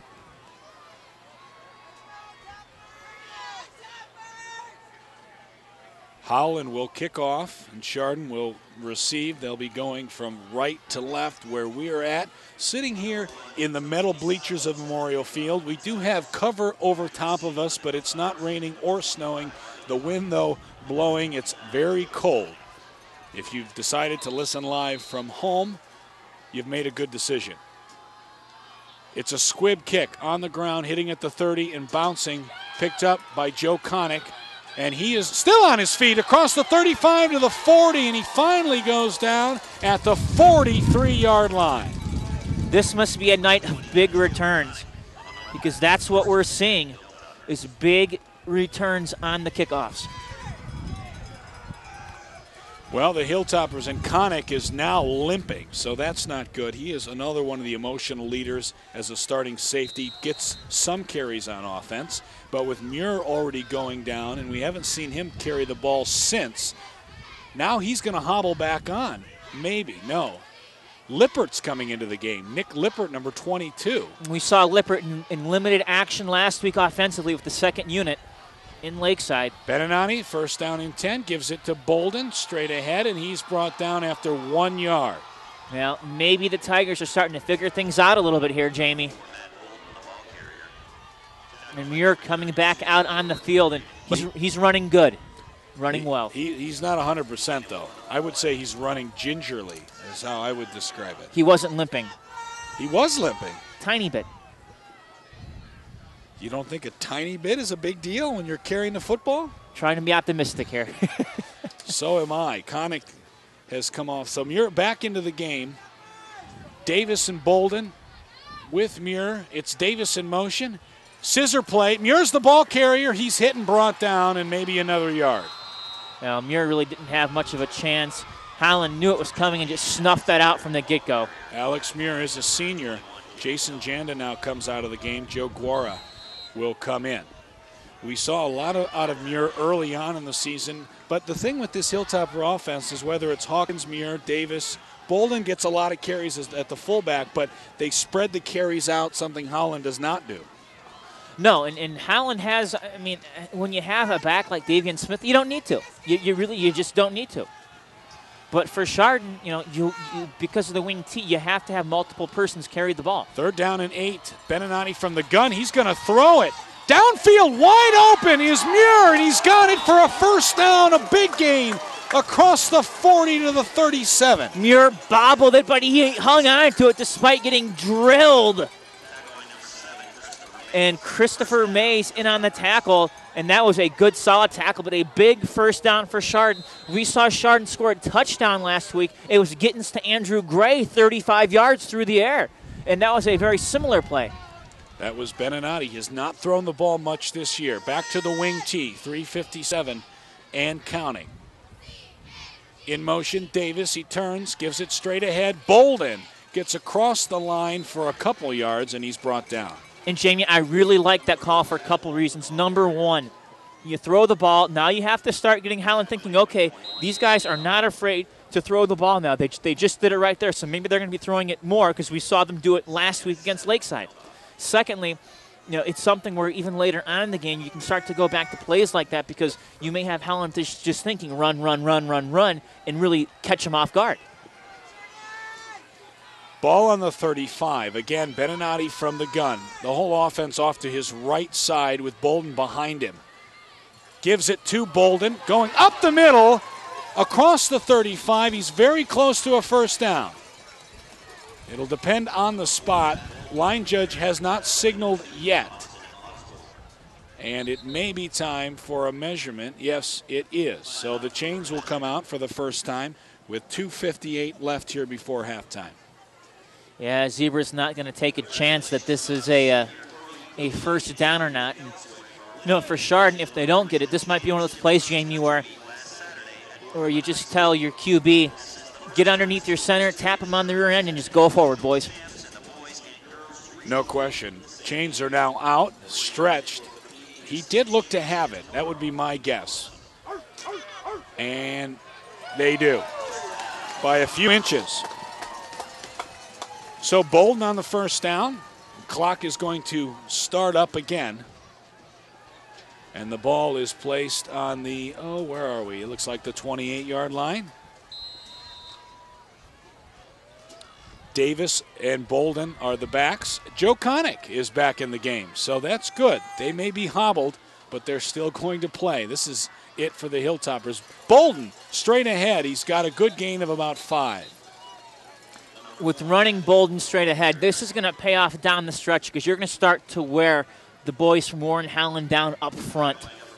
When you look at their defensive line, Jamie, guys like Yasel and Janisic and Gibson and even Fortson, they're not that big. Connick is the man in motion. He's the ball carrier here. Near side breaking through, and he's going to go down very close to a first down. Clock is stopped. He's inside the 20, and it is a first down for the Hilltoppers. Ball placed on the 17-yard line. I like how Connick picked a little bit of hole and just kept coming near side, and held on, most importantly, held on to the football, picking up that first down. Clock running now, 2:07. Chardon has 3 timeouts in this situation. They're in a hurry-up. Beninati under center. Connick again in motion, turns, gives it to Bolden, who gets into the linebacking core, but he's stopped. He's got a few yards on the carry. Give him about 3.5. Clock's still running. Well, clock is running, and Jamie, Chardon doesn't mind if it's running right now. They have plenty of time. And the worst thing that they can do is give the ball back to Warren Howland with a lot of time left and potentially have them rip off a big play and score. Second down. Beninati under center, Bolden behind him. Hard count. Man in motion. The give is to Bolden, and he's hit at the line and brought down immediately. And a timeout immediately taken by the Hilltoppers with 1:14 left here before halftime, and they'll have a 3rd down and long coming. Well, I would love to see Beninati get the football and use his speed and see what he can do. You know, Jamie, I'm looking across the field right now, and this is just something to keep in mind, and even potentially remember this heading out of the locker room at halftime. Eric Lockney, the quarterback, the senior, 6'1", 175, up and about. He's moving. He has his helmet on. I think he might be ready to come back to play if Howland gets the ball. Yeah, you're right. He is sort of warming up, and he's actually talking now to Brendan Cope, the backup quarterback, and his wide receiving target, number 5. And so I think we will see Lockney again. He is a senior, and as long as it was not a severe head injury, and I'm sure they did all the requisite tests on the sidelines, we'll probably see him back. 3rd down and 6 coming for the Hilltoppers. You'd have to think this is 4-down territory just based on what Chardon has done all season, but Bukovic, a very able field goal kicker. Beninati under center. He's got 3 backs to his left. Bolden directly behind him. Turns. He's going to keep it. Left side. He's in for a touchdown.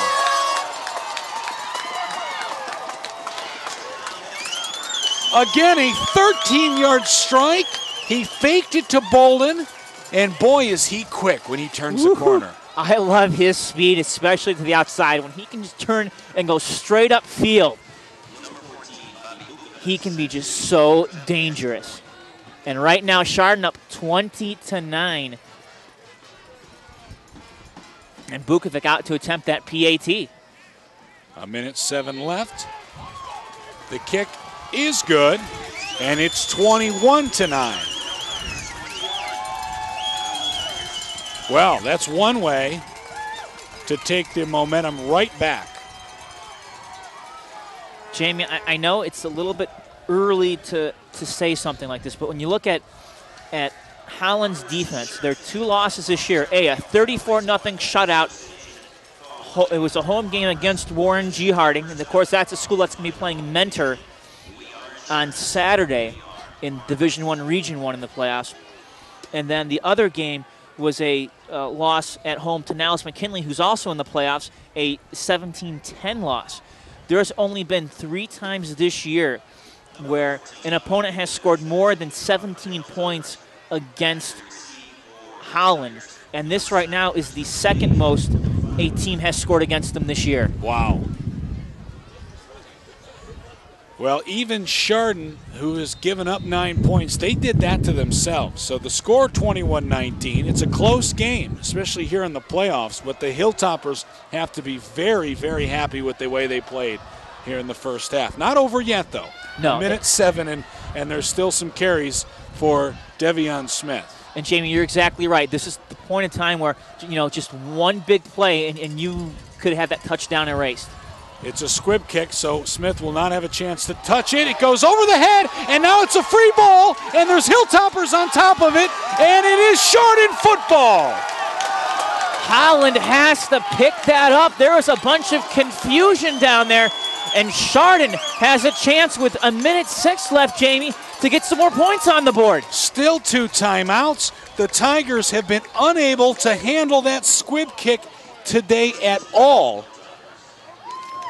And now the Hilltoppers have a chance. I just heard a fan behind me, Matt, say, put them away. When you smell blood, you go for the kill.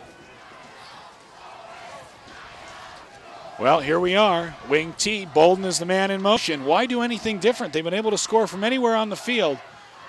The ball carrier is Hawkins, and a very good trick of play. I had no idea who had the ball. Almost started calling a touchdown for Beninati, but it was Hawkins, and he stopped right at the line, no gain.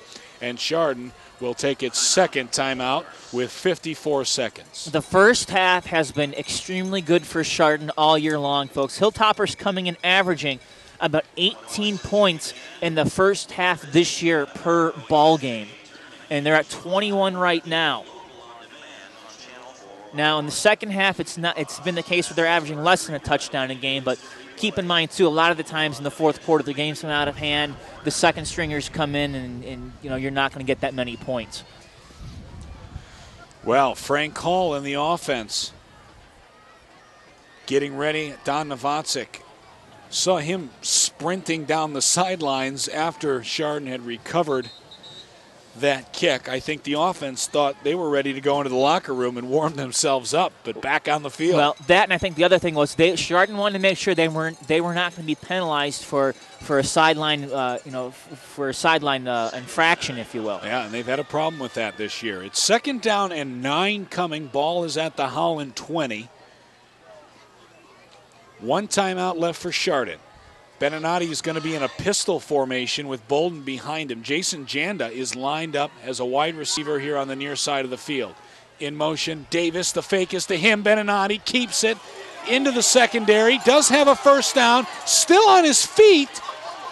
And is he in? No. Just short of the goal line. The good news. How, Matt? How? Jamie, from this angle, there were too many bodies around to see how he was stopped short. But the good news is oh no, dirty laundry on the field, and it's coming back. It is a penalty against the Hilltoppers, and it is a holding call, so erase it. I was just so shocked because Beninati had about 6 yards on the carry, and then somehow he and the rest of the offensive linemen carried him 14 more yards ahead. But again, the large gain wiped off.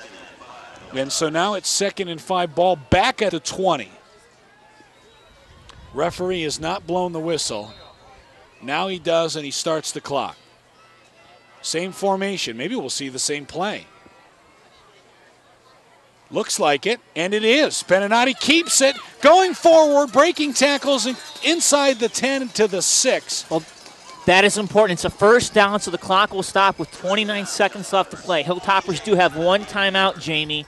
And you know that they used it. There you go. I was hoping they would have had a play ready to roll. You hate to have to use a timeout when the clock is temporarily stopped, but this may be the situation where you have maybe 2 plays left total to use, maybe 3 if you mix in a pass. Yeah, depending on what Chardon decides and depending on where the runner goes. But with 29 seconds left here before halftime, the Hilltoppers lead 21-9. Don't forget, at halftime, we will bring you the Chardon High School Marching Band.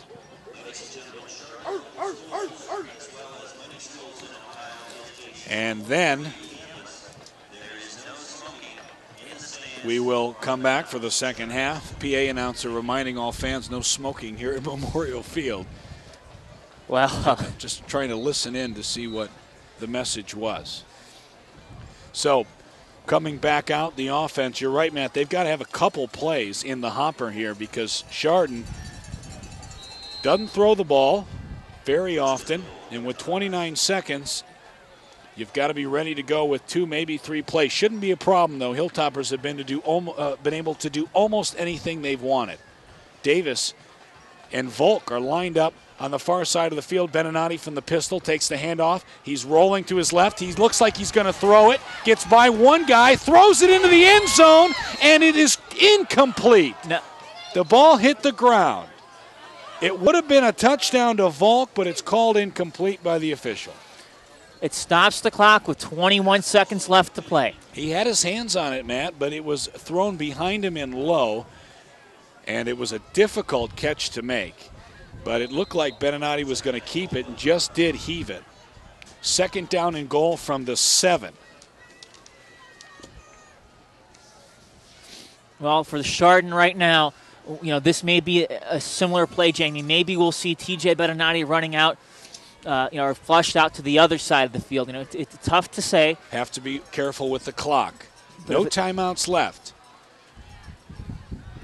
It is Beninati who's going to keep it, running left side, throwing into the end zone, jumping up and making the catch, maybe. Yes! It's a touchdown, and I think it was Alex Muir.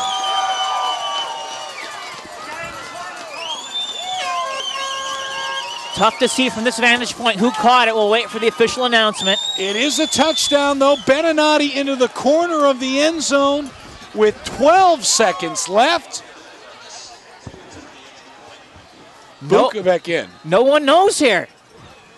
Wow, well, we'll definitely find out. Make no mistake, but it's another Hilltopper score. Bukovic's extra point is good, and the Howland Tigers have to be shocked and stunned here at Chardon, Matt. They have not played anything defensively. You talked about their points per game. Yeah, and it's something where, Jamie, you have to put up these points now because you may not get a chance later on. And, just a thought for Chardon. You go in the locker room, and you're going to have to keep this going now through the second half. You need to keep that momentum. You can't rest on your laurels now. But I'm not worried about that because of Mitch Hewitt. He's going to have those guys so pumped to come out and finish this one off. Well, they've already rebounded from the major mistake, and that was the bad snap on the punt, which resulted in a safety. Since then, they put 2 more touchdowns on the board, and they will kick off with 12 seconds left. They had to be worried coming in about potentially kicking to Devion Smith, the setback, but kickoffs have been their strength so far. They have been, and once again, it was that bouncing, I don't want to call it an onside kick, but we'll call it a squib kick. Yeah. That Chardon was able to get the ball back, and they've been doing that a lot this year. It's been on film, so I'm surprised that Howland wasn't more prepared for it. I'm sure we'll see it again. Bukovic will kick. The ball is at the 40-yard line. Bukovic approaches it, does do a squib here to the near side. It'll be picked up at the 15, going across the field, the return man, and he's hit and brought down at about the, the 25-yard line. That was number 7. That was Mays. Chris Mays. And so the Tigers will have one more play here before halftime. Well, Jamie, if you're Warren Howland right now, you may just want to come out, take a knee, head in the locker room, and regroup because you just got your butts kicked in the first half. Yeah, you're absolutely right. Well, 4 defensive backs in the game. Let's give credit to the defensive backs, in particular, Anthony Cantanzariti. His interception set the tone early, and he's had 2 big breakups as well. Now watch Smith. Watch out for Smith. Well, Cope is still the quarterback. He's going to run to his right. He'll pitch it to Smith. Running near side, and he goes out of bounds. He's hit late. No whistle, though, no flag. That's good news. And it's halftime. The Chardon Hilltoppers lead 28-9. A great first half performance for Mitch Hewitt and the gang. We'll pause, and then we'll come back. It'll be band, and then second half here on GTV.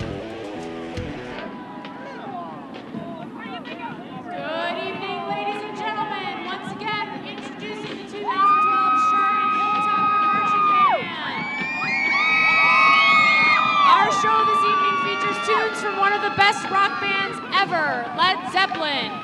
Inspired by a trip to Morocco, this first tune was written by Jimmy Page and Robert Plant and originally was recorded with an Egyptian orchestra. With senior drum major Chrissy Savitas, here is Kashmir.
feature our Topperettes with Captain Katie Vatican and one of Led Zeppelin's most recognizable and powerful tunes. Here is Immigrant Song. I love it. Yeah. Okay, that's right. Who has mine? I don't. Someone has mine. Come on, guys. I really need it.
Marching 110 started a YouTube sensation with their dance rendition of this next tune.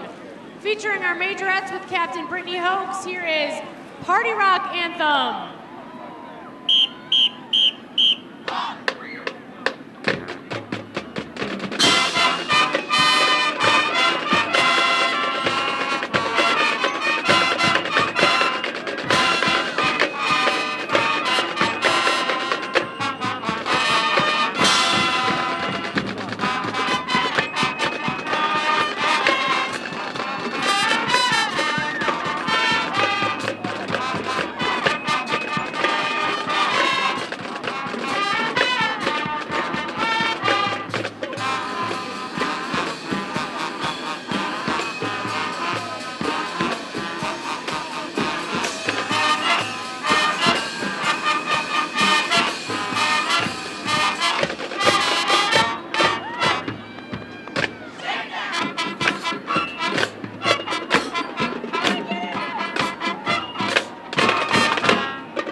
Put your hands together for the Chardon High School fight song.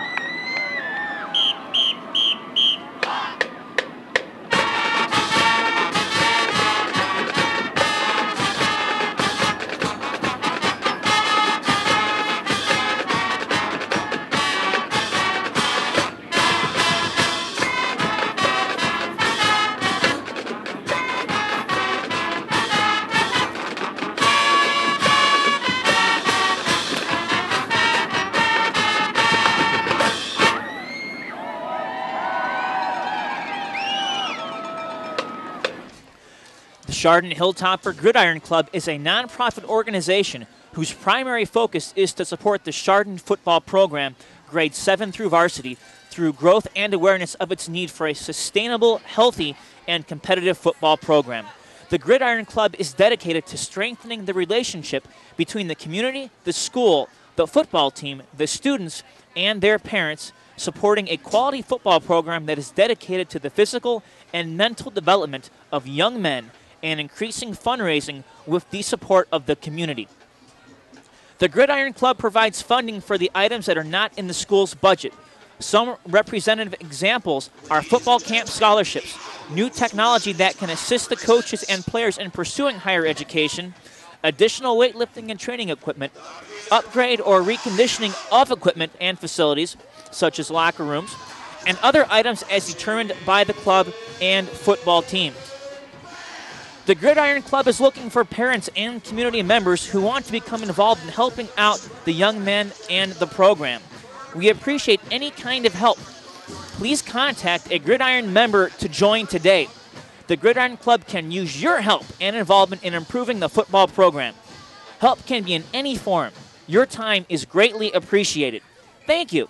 For more information about membership or the June 5th golf outing, please visit the Gridiron Club at www.chardon_gridiron_club.html. And you can also follow the Gridiron Club on Facebook. Some of the fundraisers include the annual golf outing, mulching in the spring, tailgates, apparel and food, scoreboard sponsor sales, Chardon cornhole boards, Chardon helmet lamps, Chardon helmet yard signs.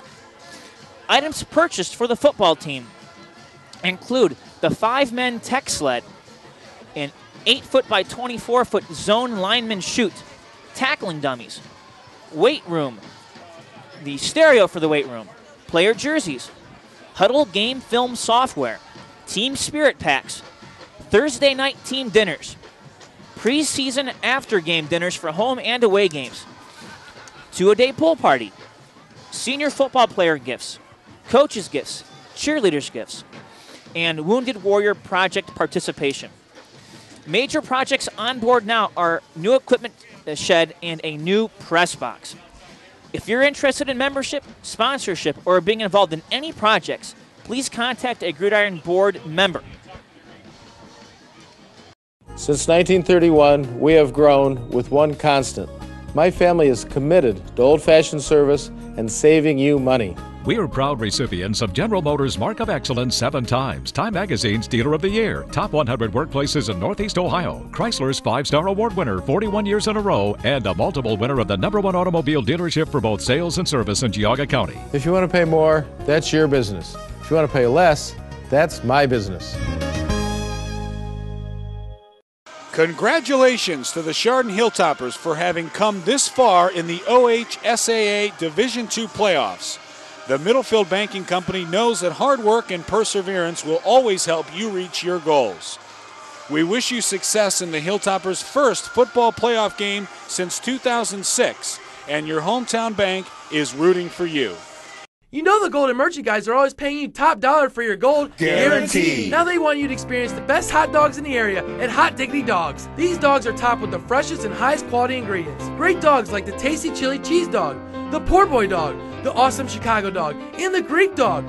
Plus all our fries are fresh cut daily and fresh salads are available. Stop in today or call in with your order, 440-285-DOGS. Hot Diggity Dogs in Chardon, right next to the Golden Merchant. Make it a Hot Diggity Dog Day. Call Ryan if your heating or cool needs fixed. 563-5206. 563-5206. Lake Health. High-quality care begins with a primary care doctor who listens to your heart and lungs, but also listens to you. A doctor who doesn't just see you, but hears you and explains your care. That's what you can expect from a Lake Health primary care physician. For a referral to a doctor in Chardon or surrounding areas, visit lakehealth.org.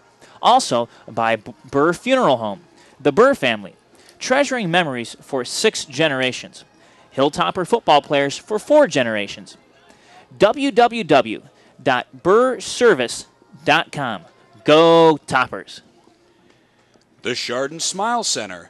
The doctors are Dr. Christopher Phillips and Dr. Brian Titus. We are located at 301 Center Street, Chardon, Ohio. We are part of Painesville Dental Group and have 3 office locations in Chardon, Painesville, and Jefferson. We are accepting new patients. Our phone number is 440-286-2474. And Parkview Federal. Ron Swintek and his staff at Parkview Federal, 408 Water Street, congratulate the Chardon Hilltoppers on making the 2012 playoffs. Go Hilltoppers! Stop in the Chardon office to discuss the all-time low mortgage rates with Parkview Federal. Also, Universal Disposal. Good luck, Chardon Hilltoppers from Universal Disposal, Inc. We are the only family-owned rubbish company that has their company in Chardon. We have been in business since 1961. Go Hilltoppers! Also, Foot and Ankle Specialists of Ohio. Foot and Ankle Specialists of Ohio is now opened in Chardon at 325 Center Street, located in Maple Leaf Plaza. The phone number is 285-2666. Dr. Gladys DeLeon and Dr. Jeffrey Weiland welcome new patients for all your foot and ankle-related care. Stone Escapes. Stone Escapes is a full-service landscape company specializing in patios, retaining walls, outdoor kitchens, and waterfalls with over 20 years of experience. If you dream it, we can build it. Call us for your project at 440-724-3632. Good luck, Hilltoppers. And Bass Lake Tavern and Inn. Bass Lake Tavern and Inn is serving brunch on Sunday beginning at 11 a.m. Come every Wednesday for date night with your significant other, for special dinners for just the two of you. Visit us on our website at www.basslaketavern.com for more details. By Dubiak Connick Salmon Thompson and Bloom LLC. Dubiak Connick Salmon Thompson and Bloom LLC. Relationship driven, results oriented, attorneys that are invested in you. Also, NCA Financial. The Myra family is proud to support Chardon Athletics. Hearts at Home Adult and Senior Care. Is it becoming increasingly challenging for you or your loved one to be at home alone? Let our experienced caregivers from Hearts at Home Adult and Senior Care help you with personal care, housekeeping, medication reminders, and any other needs you may have. From just a few hours a day to around-the-clock care, we are committed to helping you continue to live in the comfort of your own home. Hearts at Home Adult and Senior Care is a locally owned and operated company that is approved by the Lake and Geauga Counties Department on Aging and is accredited by the Better Business Bureau. Contact Jody Cardina at 440-285-8598 for a free in-home consultation. Hearts at Home Adult and Senior Care supports our Chardon Hilltoppers. Go Toppers! By Chardon ATA. Challenge your child to build the critical life skills he or she needs to succeed in school and in life. Life skills like discipline, respect, confidence, and focus. Call Chardon Karate for Kids at 440-279-0050 or visit www.chardonata.com for more information. Our 4-week trial course is just $49. Mention this ad, and Chardon Karate for Kids will donate the $49 to the school of your choice.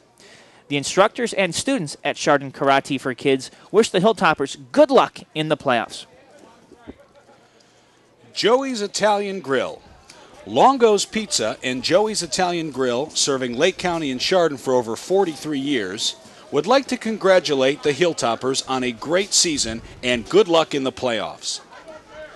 Longo's and Joey's, supporting the communities that support us. Go Hilltoppers! And by Cleats. Cleats in Chardon, home of the world's best wings and voted best sports bar in Cleveland now 2 years in a row. Now featuring a new fall and winter menu with 18 new delicious entrees to try. Cleats has plenty of TVs to watch any game and a great staff to take care of you and the whole family. Cleats also caters for holiday parties, office parties, or at home. Let Cleats do all the cooking for you. See you after the game. Good luck, Hilltoppers. The Goddard School. The Goddard School is dedicated to providing an environment where teachers support the nurturing and learning children want and need, where children are offered the opportunity to develop their natural curiosity and creativity, and where they can develop a lifelong love of learning. Also, by Chardon Youth Football. Chardon Youth Football proudly serves as a developmental feeder system for the Chardon Middle School and Chardon High School football and cheerleading programs. Pertinent information about CYF is available at the website noted below. The future Hilltoppers, as they sometimes are called, congratulate the Hilltoppers on their season and look forward to cheering them on during the playoffs. Also, Ash's Mayfield Window Cleaning Company. For all your window cleaning needs, call Ash's Mayfield Window Cleaning Company. Interior and exterior services available. Window cleaning, pressure washing, gutter cleaning, snow and ice removal, and much more. Commercial and residential. Call Ash's Mayfield Window Cleaning Company, 440-477-4791. By Active Physical Therapy. Active Physical Therapy is located in Richfield, Ohio. Physical therapist and owner Ed Ash and the entire Ash family wish all the Hilltoppers health and success in these playoffs and beyond. Visit our website at activept.com. The Saints Band. Looking for live music to play at your establishment or for a private party? Call Steve at 330-310-0699 and book the Saints for Real American Rock. Playing original music as well as covers from the likes of Tom Petty, Pearl Jam, the Goo Goo Dolls, and many more, Saints will provide quality entertainment in either a full band or acoustic format. Real American Rock. Find us on Facebook, Saints Music. By Sopcheck Chiropractic. Whether you're looking to enhance your performance or push through your injury faster, the Sopcheck Natural Health and Wellness Center is the place to go. Dr. Sopcheck has been certified as a chiropractic sports physician and completed over 400 hours of post-grad training in orthopedics.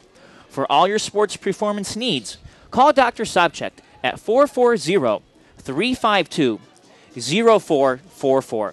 They're located in Grits Mill Village, Concord, near Panini's. Also, Residence Artists.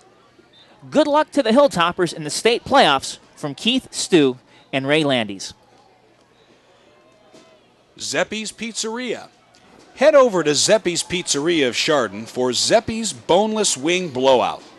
Get 8 tender, juicy, all-white meat, boneless wings rolled in your choice of Zeppi's sauce for only $1.99 with the purchase of any award-winning Zeppi's pizza at regular price. Call Zeppi's after the game because it's great food. And by KT Custom Logos. KT Custom Logos is a full-service apparel and graphic print shop.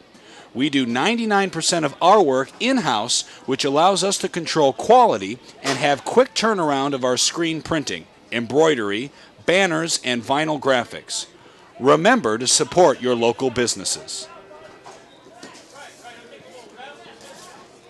Also, Chardon Welding, King Cone, Chardon Chester Rental, and NEO Insurance. Well, great job as usual by the Chardon Marching Band, and we're back here at Memorial Field for the start of the third quarter. Jamie Ward, Matt Jaworski. Matt, it is cold. Let's just get that out of the way. If you hear some quiver in our voice at all, that's the reason, and the wind is continuing to blow, but it is good news on the field for the Chardon Hilltoppers, who lead 28-9 kickoff is in the air. Another squib kick for Chardon, fielded by the Tigers, and immediately falling to the ground, one of the upbacks, as he's down at the 31-yard line. And that's where the Howland Tiger offense will start things here in the second half. And Jamie, you look at the statistics coming out of halftime.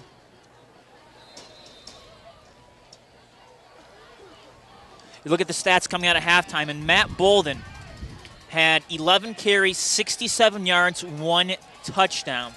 And TJ Beninati had 7 rushes, 74 yards, and 2 touchdowns. First down and 10. The Tigers are going to throw it, and the pass is low, intended for Chris Mays here on the near side of the field. Back into the game, Eric Lockney, the quarterback for the Tigers, who left in the first half with what appeared to be a head injury, never quite got the exact diagnosis. We should also mention that touchdown to end the first half, the one that gave the Hilltoppers 28 points, was caught in the corner by the tight end, Andrew Gray. That's Gray's second consecutive week with a receiving touchdown. Huge. Smith on a toss here, near side, and he's brought down by a host of toppers, including Joe Connick and number 41, Jack Lemaster. Smith at half, or coming out of the half, has 14 carries for 69 yards and 1 touchdown. Well, that are the type of numbers that the Hilltoppers will take. It is third down here early for the Tigers. Third down and 10. Lockney from the gun gets the snap. Straight drop, throwing a screen pass. It's caught to Smith. Across the 35, breaks a tackle, 40. He's short of the first down. He's got about 5. Jamie, I like that kind of play. That's the play that Chardon has had troubles with at times this year. As a matter of fact, the screen play was what cost them the Riverside game when Brubaker hit Jones for that screen, and he took it the far side for, I think it was 30-some yards. Well, Cope is the punter. He's also the backup quarterback. We'll see what that means, if anything. Hilltoppers defense hold here to start the second half. Good snap. He's going to kick it, and it's a good one. In the air, far side, hits at the 30, bounces to the 25, and inside the 20, rolling all the way to the 15. So good special teams play by the Tigers here in the third quarter. Well, good job by the Chardon defense, Jamie, forcing a 3 and out. And that's just what you want to do. You want to come out and punch the Tigers right in the mouth and force them to play more defense, because that's just what they do not want to do. This team from Warren Howland wanted to take up a nice long drive and chew up some time off the clock and get back in this game. But right now it's Chardon looking to do that, take up some time and put this game out of reach. First down and 10. Beninati under center. Bolden is behind him. We've seen a lot of Bolden.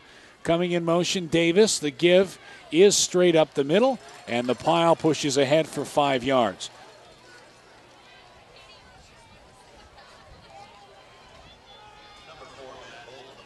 So we'll give him 6, and it's second down and 4 coming. 10:09 and counting. Howland will have no chance in this football game unless they can figure out this wing T offense. We saw 3 long strikes on the ground, and they have at times followed the wrong ball carrier, the one without the ball, and it's cost them. Second down 4. Again, Davis in motion. He's the ball carrier here coming far side. He's hit at the line and does have a yard. So third and short coming. Jamie was in the, I would call it the media room during halftime real quick, just stopped in and said hello to a few people, and saw the athletic director for Warren Howland talking with Doug Snyder. And they were talking about wing T and how what Chardon really runs isn't the traditional wing T, but more of a spread offense wing T, and getting into the nuts and bolts of that.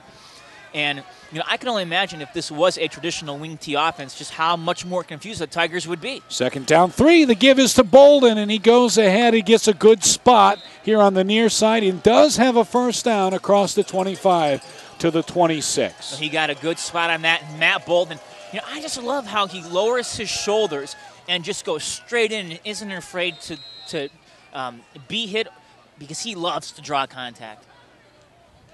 Jason Janda brings in the play on first down and 10. 8:52 counting here, third quarter. Hilltoppers on top 28-9. Andrew Gray is the tight end here on the near side. The whole offense shifted to the near side of the field. Beninati from a gun takes the snap, fakes the give to Bolden, and he's all alone here on the near side. 35-50. He's got one man to outrun. 20, 15, 10. Touchdown, Beninati. Oh, wow. 74 yards on a touchdown run. Can you say week number 12? And there's a flag on the field, and it is a holding. We couldn't see it because it was thrown by the line judge. Hilltoppers come running back, wipe off the score, and a huge penalty for Chardon here in the third quarter. Jamie, it's just, holding penalties they've just been a pain in the Hilltoppers side really all year long. Not just tonight, but the problem when you run as much as Chardon does, you can pretty much call holding in any play if you'd like. Well, maybe, and we might see it when you watch this, when you're watching on TV, you may have seen a hold that allowed Beninati to get to that corner. Personally, it looked to me as if everyone bought on the Bolden fake. It's first down and 18.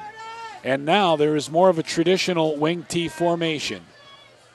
In motion, Davis again here coming near side. The give is to Bolden. He drops the football. It's a fumble, and it is recovered by Chardon.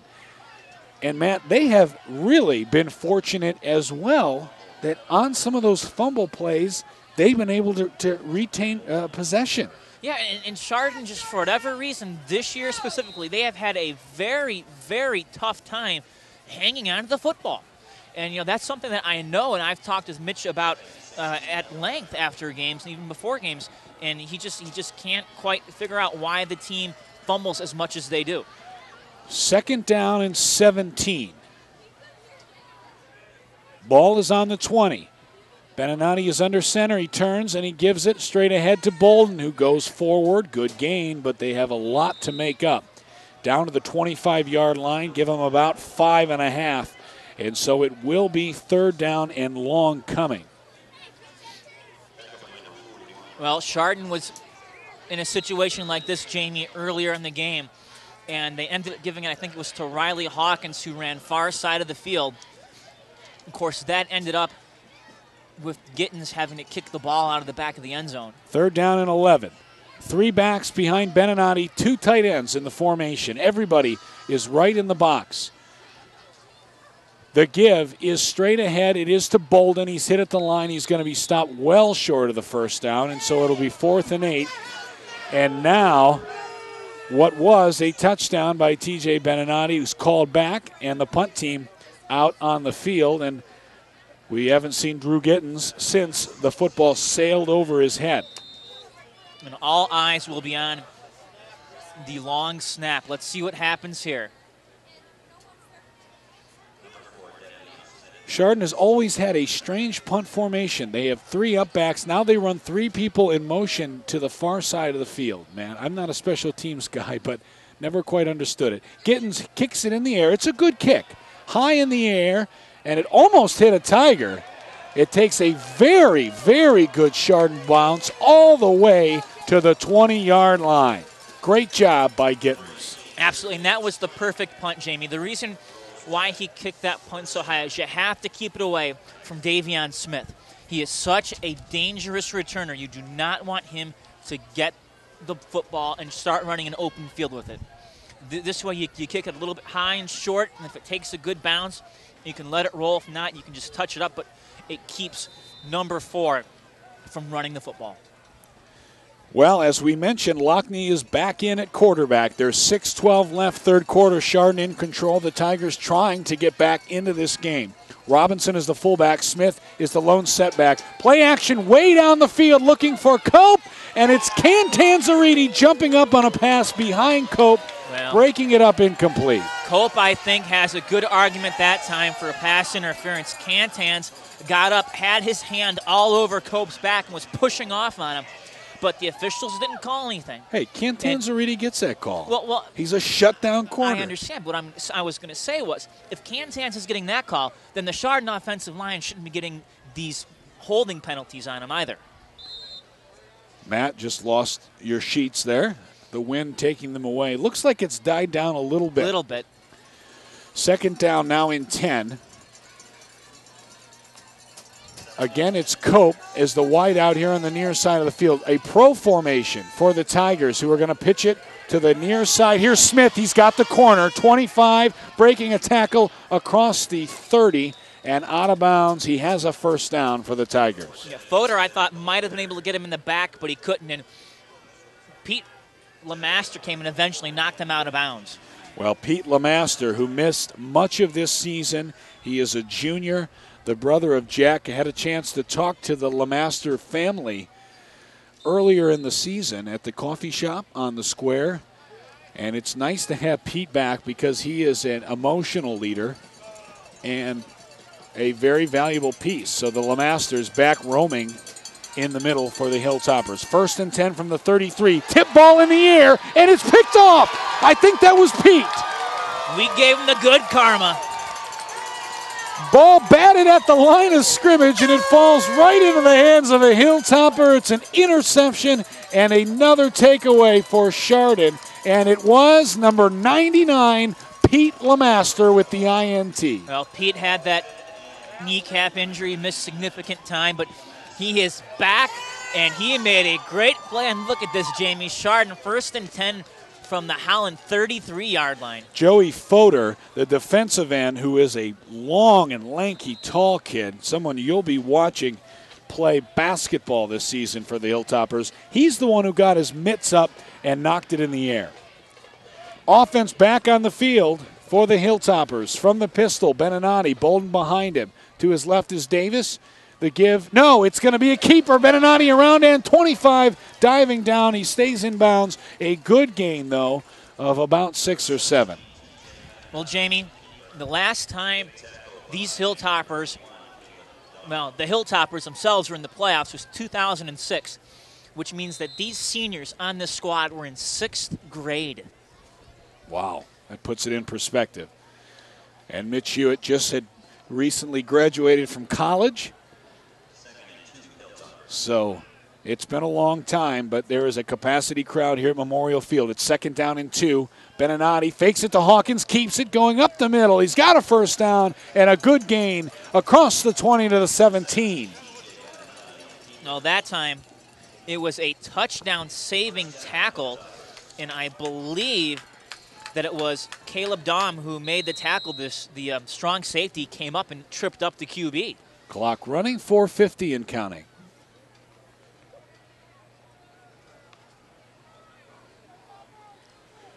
Coming up to the line. The give to Hawkins. Near side, he's strung out and goes out of bounds. No, he'll stay in, but not much, maybe a yard on the play. So clock continuing to run. That's a good thing for a Hilltopper team holding on to a 19-point lead here in the 3rd quarter.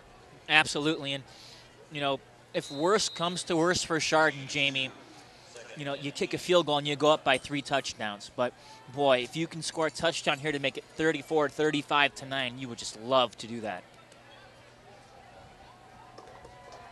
Back on the field, Beninati under the center. Man in motion, he turns, and it's a whistle. Well, that'll be a procedure penalty.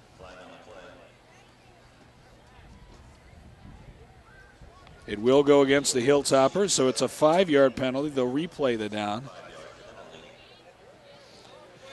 Was walking around the stands here at halftime. You were on your way to the hospitality room. That's well, yeah, yes, and coming back as well. And a lot of jackets from a lot of different schools here, Jamie. Ledgemont, I've seen a couple from university schools here as well. I think I even saw a Cardinal and a Berkshire jacket too. 2nd down, 13 in motion. The give straight ahead, and then Beninati pushing Bolden after he takes it up the middle. And remember, Beninati, Matt, last season, a fullback in this offense. So quarterback, yes, but not in the traditional sense. No, but you do what you need to do to get those yards. So it'll bring up 3rd down and 9 with 3:18 and counting.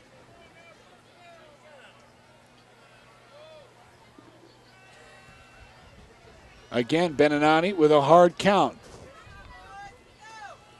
Takes the snap. He's going to keep it straight up the middle. 1st down, breaking tackles, 5 to the 4, and he's knocked down. 1st and goal, Hilltoppers. TJ makes it look so easy.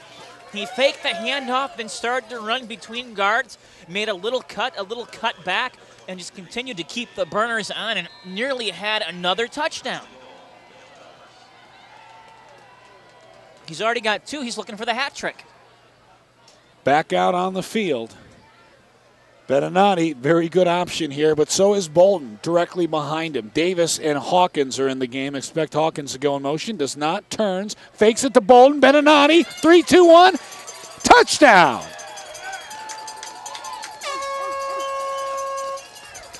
Well, you called it, Matt, and there he is. Beninati, left side, gives the Hilltoppers 34 points with 2:37 left here in the 3rd quarter. Perhaps the icing. Wow. But I interrupted you. Sorry. Well, I was going to say, and you were, I think, pretty much reading my mind, Jamie. I said after that long run was called back, that 74-yarder, they're going to week 12. And it's certainly looking like that. Up now, 35-9. And Warren Howland, they are not in a position to run the football anymore, Jamie. They are down by so many points that they will now have to make a concerted effort to pass the football.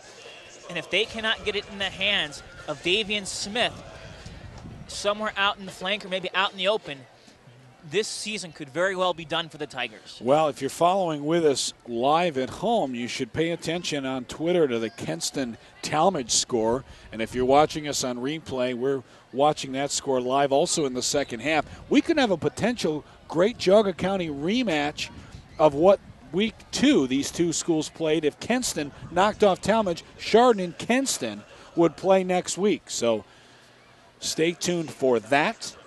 Still a lot of football, though, left in that Kenston-Talmadge game, and it's 19-16. The Bombers on top right now.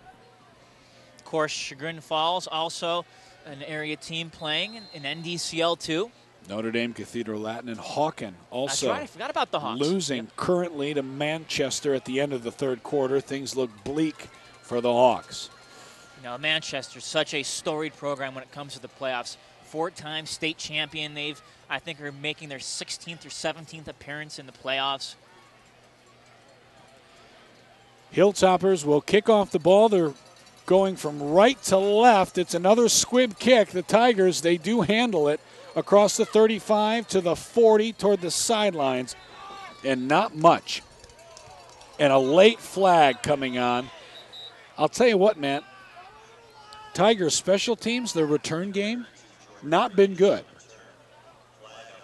They're very timid. Yeah, and that play was just awkward from the get-go. Bobby Bukovic approached the ball. And another stupid penalty on Chardon. It's a personal foul after the play. One of the Hilltoppers pushed a Tiger, and so Howland is going to have good field position. Chardon has dominated this game, but they've made mistakes. Well, their mistakes have allowed Warren Howland to stay in it. And, Jamie, if for whatever reason Chardon ends up blowing this lead, this 24-point lead, or excuse me, 26-point lead, you're going to come back and look at all these penalties and say, there you go, there's why.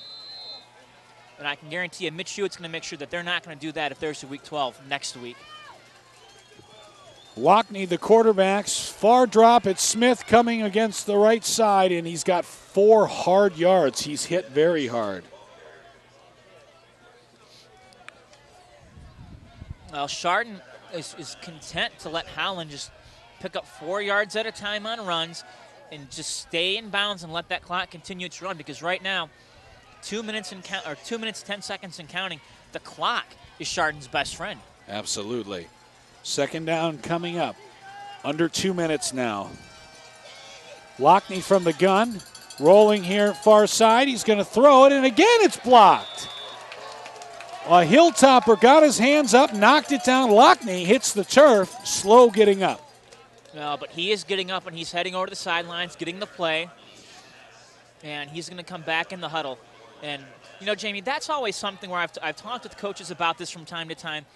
You know, is it better to have your quarterback come over? That way he can talk with the coach, maybe get you know, something that he might not otherwise hear, or have a player, you know, run it in and allow the quarterback to save a few steps and to really, you know, save his energy. And coaches are pretty mixed on that. Second down and 6. Lockney under center, turns, gives it to Smith, and he's got running room. Goes up close to the first down, but he's going to be short. He's across the 35 to the 32-yard line. He's at least a yard short. It's got to be 4-down territory, though, for the Tigers. Now, Pete LeMaster was the second man to hit Smith, and he did not let him go and help bring him down about a yard and a half short of the first down. Big game for the Hilltoppers, and now the crowd getting back into it. It's more than a yard. It's about 4th down and 2.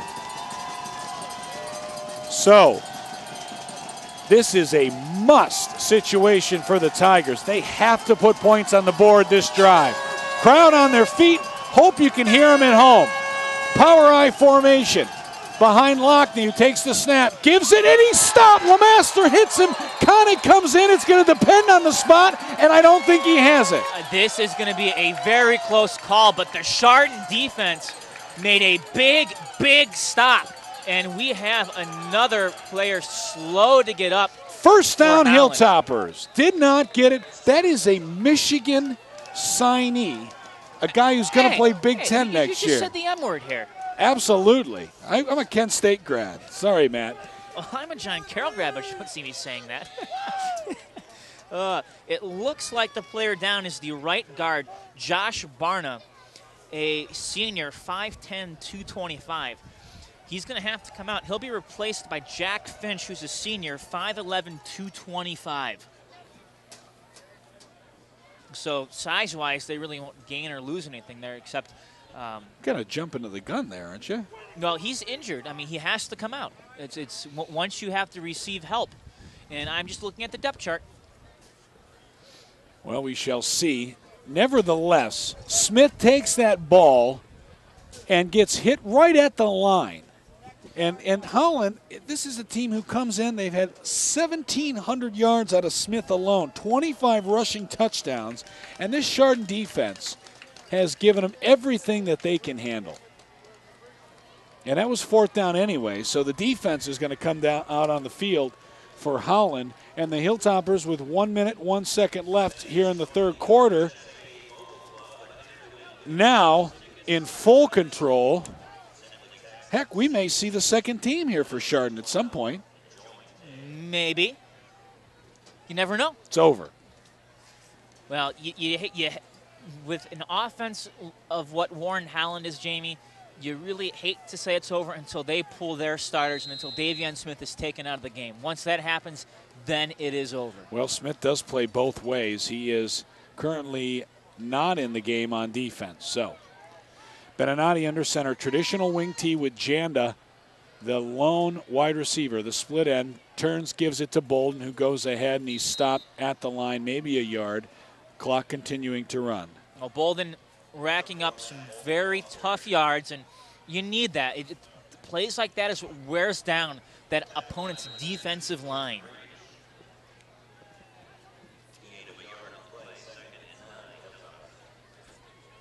The Chardon Hilltoppers, such a magical season this year. They started out undefeated. We were surprised with the way they ran through their first 3 games, as it's now second down. Beninati keeps it. He needs to stay in bounds running to the far side, and he does right at the 40-yard line. He's about 2 yards shy of the first down. But you look back at weeks 1, 2, and 3. They hadn't beaten West Geauga since that rivalry was renewed. Kenston, a team in the playoffs right now. They may see them again. And then Maple Heights, a program that had been so good. They start out 3-0, And now they are 1 quarter away from advancing to the next round of the playoffs. We'll take a brief timeout to let you know who the sponsors were that brought tonight's telecast, and then we'll be back. It is victory time for the Chardon Hilltoppers, celebration for the Crazies here on GTV. Since 1931, we have grown with one constant. My family is committed to old-fashioned service and saving you money. We are proud recipients of General Motors Mark of Excellence 7 times, Time Magazine's Dealer of the Year, Top 100 Workplaces in Northeast Ohio, Chrysler's 5-star award winner 41 years in a row, and a multiple winner of the #1 automobile dealership for both sales and service in Geauga County. If you want to pay more, that's your business. If you want to pay less, that's my business. Congratulations to the Chardon Hilltoppers for having come this far in the OHSAA Division II playoffs. The Middlefield Banking Company knows that hard work and perseverance will always help you reach your goals. We wish you success in the Hilltoppers' first football playoff game since 2006, and your hometown bank is rooting for you. You know the Golden Merchant guys are always paying you top dollar for your gold. Guaranteed. Now they want you to experience the best hot dogs in the area at Hot Diggity Dogs. These dogs are topped with the freshest and highest quality ingredients. Great dogs like the tasty chili cheese dog, the poor boy dog, the awesome Chicago dog, and the Greek dog.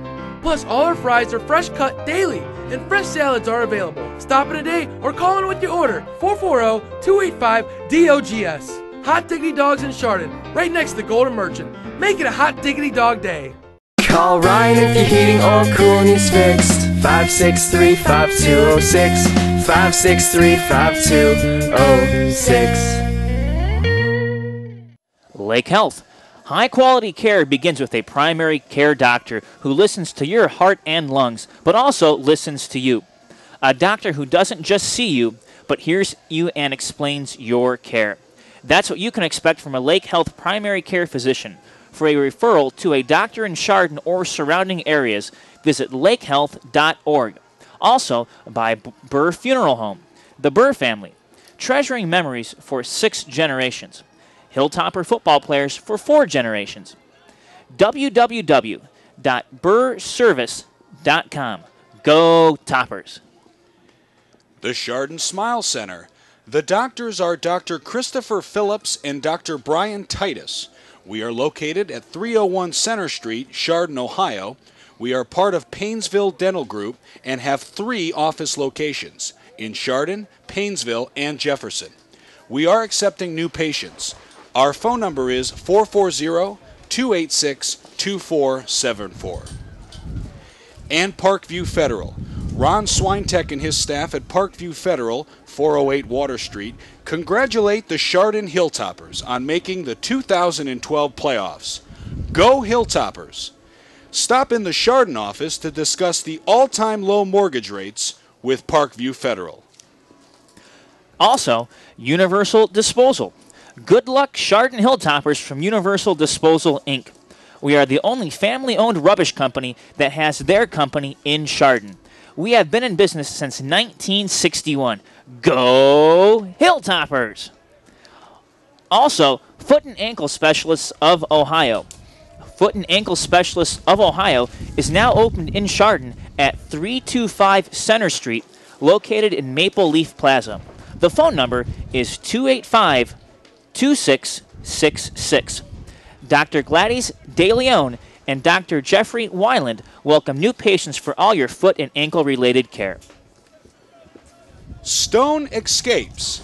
Stone Escapes is a full-service landscape company specializing in patios, retaining walls, outdoor kitchens, and waterfalls with over 20 years of experience. If you dream it, we can build it. Call us for your project at 440-724-3632. Good luck, Hilltoppers. And Bass Lake Tavern and Inn. Bass Lake Tavern and Inn is serving brunch on Sunday beginning at 11 a.m. Come every Wednesday for date night with your significant other, for special dinners for just the 2 of you. Visit us on our website at www.basslaketavern.com for more details. By Dubiak, Connick, Salmon, Thompson, and Bloom, LLC. Dubiak Connick, Salmon, Thompson, and Bloom, LLC. Relationship driven, results oriented, attorneys that are invested in you. Also, NCA Financial. The Myra family is proud to support Chardon Athletics. Hearts at Home Adult and Senior Care. Is it becoming increasingly challenging for you or your loved one to be at home alone? Let our experienced caregivers from Hearts at Home Adult and Senior Care help you with personal care, housekeeping, medication reminders, and any other needs you may have. From just a few hours a day to around-the-clock care, we are committed to helping you continue to live in the comfort of your own home. Hearts at Home Adult and Senior Care is a locally owned and operated company that is approved by the Lake and Geauga Counties Department on Aging and is accredited by the Better Business Bureau. Contact Jody Cardina at 440-285-8598 for a free in-home consultation. Hearts at Home Adult and Senior Care supports our Chardon Hilltoppers. Go Toppers! By Chardon ATA. Challenge your child to build the critical life skills he or she needs to succeed in school and in life. Life skills like discipline, respect, confidence, and focus. Call Chardon Karate for Kids at 440-279-0050 or visit www.chardonata.com for more information. Our 4-week trial course is just $49.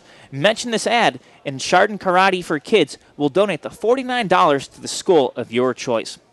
The instructors and students at Chardon Karate for Kids wish the Hilltoppers good luck in the playoffs. Joey's Italian Grill. Longo's Pizza and Joey's Italian Grill, serving Lake County and Chardon for over 43 years, would like to congratulate the Hilltoppers on a great season and good luck in the playoffs. Longo's and Joey's, supporting the communities that support us. Go Hilltoppers! And by Cleats. Cleats in Chardon, home of the world's best wings and voted best sports bar in Cleveland now 2 years in a row. Now featuring a new fall and winter menu with 18 new delicious entrees to try. Cleats has plenty of TVs to watch any game and a great staff to take care of you and the whole family. Cleats also caters for holiday parties, office parties, or at home. Let Cleats do all the cooking for you. See you after the game. Good luck, Hilltoppers. The Goddard School. The Goddard School is dedicated to providing an environment where teachers support the nurturing and learning children want and need, where children are offered the opportunity to develop their natural curiosity and creativity, and where they can develop a lifelong love of learning. Also, by Chardon Youth Football. Chardon Youth Football proudly serves as a developmental feeder system for the Chardon Middle School and Chardon High School football and cheerleading programs. Pertinent information about CYF is available at the website noted below. The future Hilltoppers, as they sometimes are called, congratulate the Hilltoppers on their season and look forward to cheering them on during the playoffs.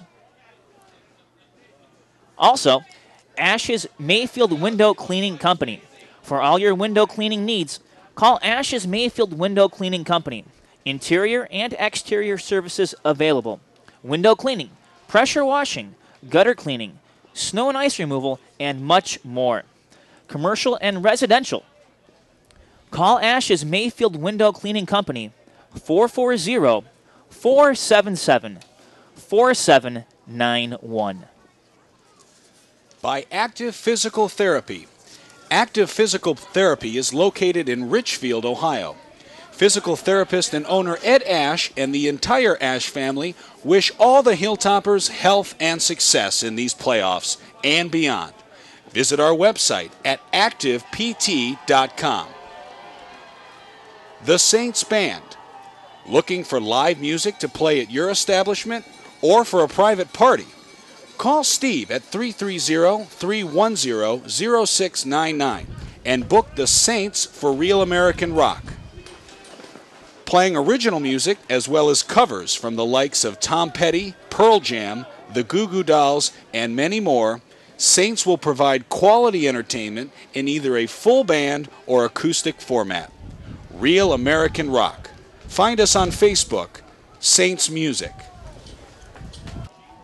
By Sopcheck Chiropractic. Whether you're looking to enhance your performance or push through your injury faster, the Sopcheck Natural Health and Wellness Center is the place to go.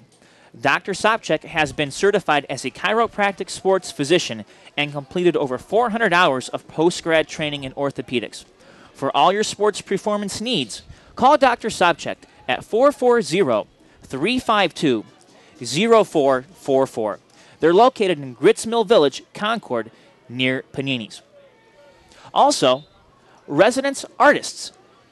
Good luck to the Hilltoppers in the state playoffs from Keith, Stu, and Ray Landis. Zeppi's Pizzeria. Head over to Zeppi's Pizzeria of Chardon for Zeppi's Boneless Wing Blowout. Get 8 tender, juicy, all-white meat, boneless wings rolled in your choice of Zeppi's sauce for only $1.99 with the purchase of any award-winning Zeppi's pizza at regular price. Call Zeppi's after the game because it's great food. And by KT Custom Logos. KT Custom Logos is a full-service apparel and graphic print shop. We do 99% of our work in-house, which allows us to control quality and have quick turnaround of our screen printing, embroidery, banners, and vinyl graphics. Remember to support your local businesses. Also, Chardon Welding, King Cone, Chardon Chester Rental, and NEO Insurance. Back here, Memorial Field, Jamie Ward, Matt Jaworski. Hey, don't forget you can follow GTV on Twitter. GTV Replays is the Twitter handle. You can also follow myself at Leaf Sports. And you can follow Matt by following the handle The Councilman. So there you go. That's a way to get scoring updates. By the way, for the record, I had that long before Mitch Hewitt was a councilman. You're right. Chardon City Councilman Mitch Hewitt. Here's third down and short. And the give straight up the middle. It's a first down, a gain of about 5. Had a hard time seeing who that was. It was Bolden. And that'll move the chains, and the clock will continue to run. Well, let's talk about Mitch for a minute. Hewitt taking over a season ago for Jim DePofai, who was a longtime coach. DePofai taking over for Bob Doyle.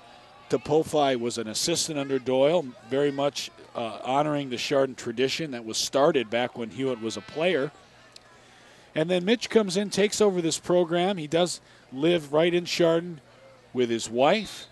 The Hewitts, recent owners of the King Cone, one of the favorite hot spots here in Chardon for ice cream and other treats. Mitch is on the city council, as you mentioned. They've got 2 children and are expecting a third. If there's ever an all-American Chardon guy, Matt, I got to say it's Mitch Hewitt. He is Mr. Chardon, no doubt about that. And, you know, if he can lead this team to a state championship, he will own this city. Oh, boy. Let's not get But let's don't want to get ahead of ourselves. Under 11 minutes now. It's second down and long. Well, 12. Beninati keeps it. He's hit very hard. And that may be one of the reasons that if you're the Hilltoppers, you consider maybe getting those backups some playing time at this point. The score again, 35 for Chardon, just 9 for Howland. It's important to point out 2 of those points came on a Hilltopper snafu, and then the other touchdown came on a very short field. So Howland has done almost nothing here in Chardon today. And really, I mean, you couldn't ask for more from this Chardon defense, Jamie. You really can't. Third down and 11. Beninati from the pistol. Bolden to his left. Wing T formation with Janda off to the far side. Beninati's going to keep it. 50, 45. He's tripped up close to the first down. He appears to be about a half-yard shy. Well, this is interesting. The Tigers now are they're playing to strip the football. And if you watch the end of that run and you see Beninati, before he hits the ground, there's hands going up and just trying to smack that ball just out of his hand, trying to punch it away from him. But the senior quarterback, he is strong, and he holds on to the football. and Chardon just a bit short. 4th down and about a half yard, and they will go for it. Offense on the field. They're in Howland territory at the 45. Let's see it. Bolden is probably going to get it. No, it's Beninati on a keeper, and he picks up 6. That was easy. He just ran around tackle and picked up huge yards. We saw that play at the Maple Heights game when they went for it a couple times on 4th down. Yeah, we saw him, and I was just going to comment. I can't say how many times a team lines up on 4th and 1, and they just run it right at the other team for 3 yards. It's a testament to this offense, which is, again, run by Frank Hall, the offensive coordinator. 9:17 and counting, 1st and 10. Volk is in the game, in motion. They give straight up the middle to the fullback, and he's got about 7 yards before he's brought down. Clock continuing to run. I hear a cowbell in the stands. This has become the tradition here for the Hilltoppers. Cowbells, air horns, you name it. The Chardon folks brought it tonight. And, certainly wherever they get, really, I got a feeling, Jamie, that, this game could, or next week's game. Again, 3 backs behind Beninati. Turns, gives it to Bolden across the 30 to the 29, and he has a 1st down. You look at the other games in this region, and the number 1 seed is Talmadge. They're taking on Kenston. And they're currently losing. The number 2 seed right now is Kent Roosevelt, who is just throttling Akron Ellet. The number 3 seed is Aurora taking on New Philadelphia, hosting New Philadelphia. That game is close right now. And then Chardon hosting Warren Howland. So really, Chardon will either be facing Kenston or Talmadge next week. And the way that it's set up is you have to think the game is probably going to be played in Solon if it's Talmadge. We shall see. Penalty flag on 1st and 10. Of course, we'd like to remind everyone, once you get past week 11, you get into week 12 and so on and so forth, it's at neutral sites that they determine that are hopefully as in between as possible. They don't want one team to have a distinct advantage over another. Now, granted, if you're basically neighbors, there's not much that you can do about that. Well, and that would be the case if the Bombers hold on, and it's Chardon versus Bainbridge, 2 schools that are within 20 minutes of each other. Well, it's just like, and you see this a lot in Division I, Region 1, Ignatius and Eds, they always end up playing at Byers. Just nothing you can do at Ignatius's home field. 1st down and 15. Fake one-way, give to Davis. Breaking tackles across the 25 to the 23. Well, he goes down finally at the 21. He coughed it up, but he's down. Big gain on 1st down. Ground can't cost the fumble. Well, you look at the way Roger Davis runs, and it's nice to see him come in place of Matt Bolden from time to time. Davis is a similar type of runner, not quite the bruiser that Matt Bolden is, but Davis he just keeps churning his legs and just keeps moving forward. Now you got to love that from your running back. Absolutely. 2nd down and 2. Same formation. Starters still in the game. Turns, fakes it. Beninati here coming near side. 15, 10, puts a stiff arm, and he goes down to the 5-yard line. Some pushing after the play. Howland, no doubt, frustrated that Chardon continues to run the ball right at them and with a lot of success.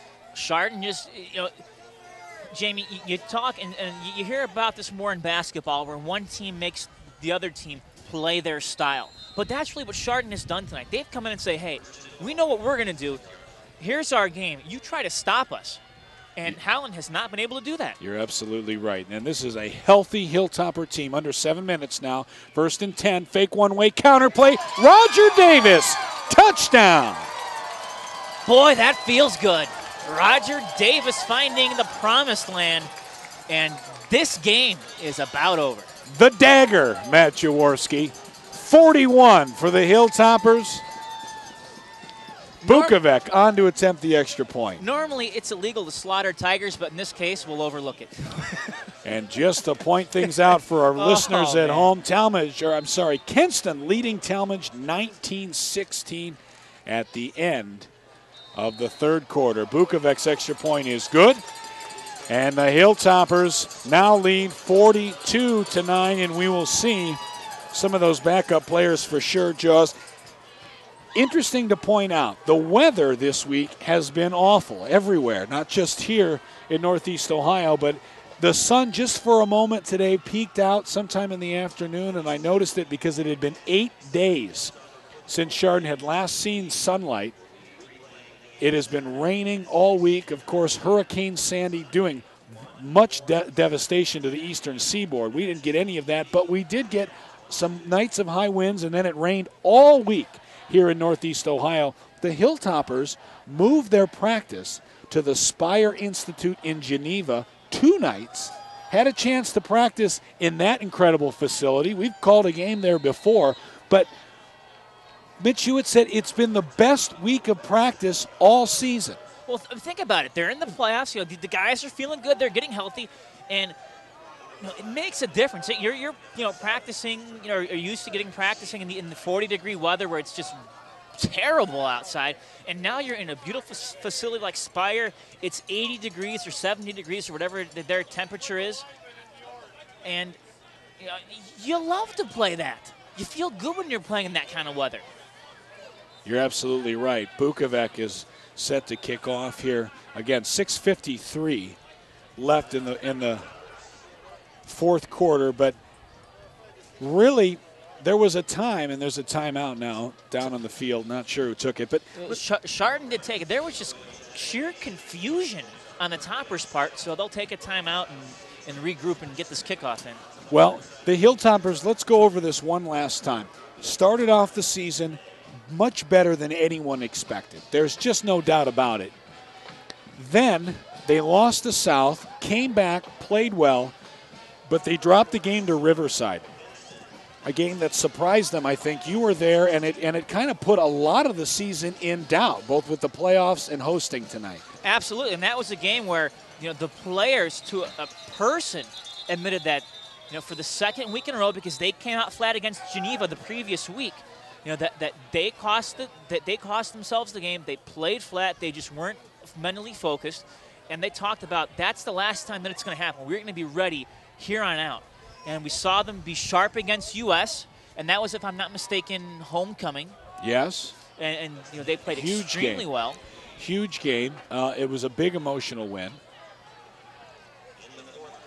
Then they took care of business last week against Lakeside, which we all expected them to do. And here they are now. And, Jamie, the one thing that we cannot underscore is this is a healthy Hilltoppers football team. And that was the key. They had some injuries during that rough stretch. In that game against Riverside, they were hurt. Now they're back healthy. They had a great week of practice despite the elements. And now this team looks a lot more like the team we saw in the beginning of the season. Kickoff finally underway after a long delay and a penalty. Tigers take it across the 40 to the 42. I ran into assistant coach Don Novotzik, who is, of course, Mitch Hewitt's father-in-law, and I talked to him about it a few weeks ago. I said, what happened to that team we saw early in the season?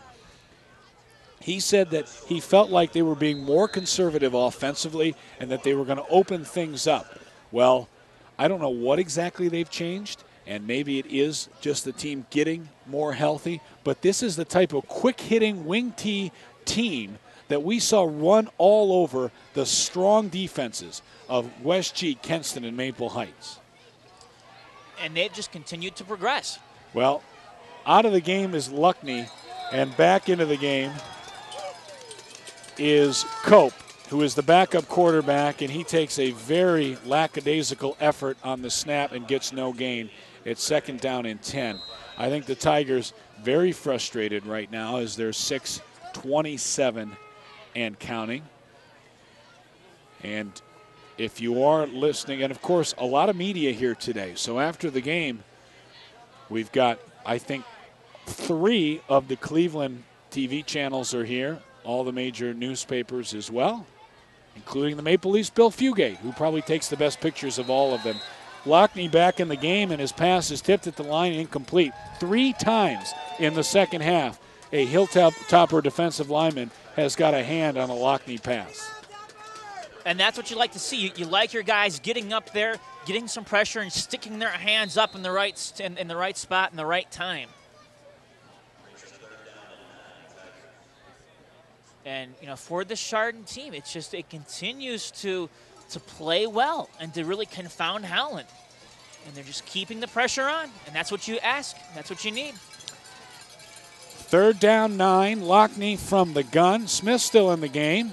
And it is a delayed handoff to him, and he's got some running room. 35 across the 50. 40, and he's pushed out of bounds. It's a big gain of about 20. Clock will stop.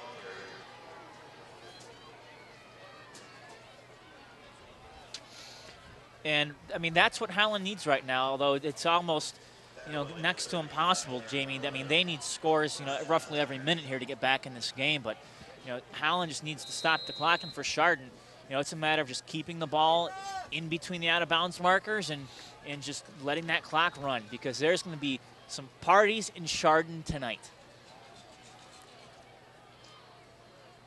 Back on the field, the Tigers, 1st and 10. Ball placed at the Chardon 38-yard line. Low snap. He picks it up, though, and he's going to run it. Keeps it himself, and he goes out of bounds. And he's hit late. Falls to the turf, no flag. Lockney is a 2-year letter winner at the quarterback position. He's taken a beating today.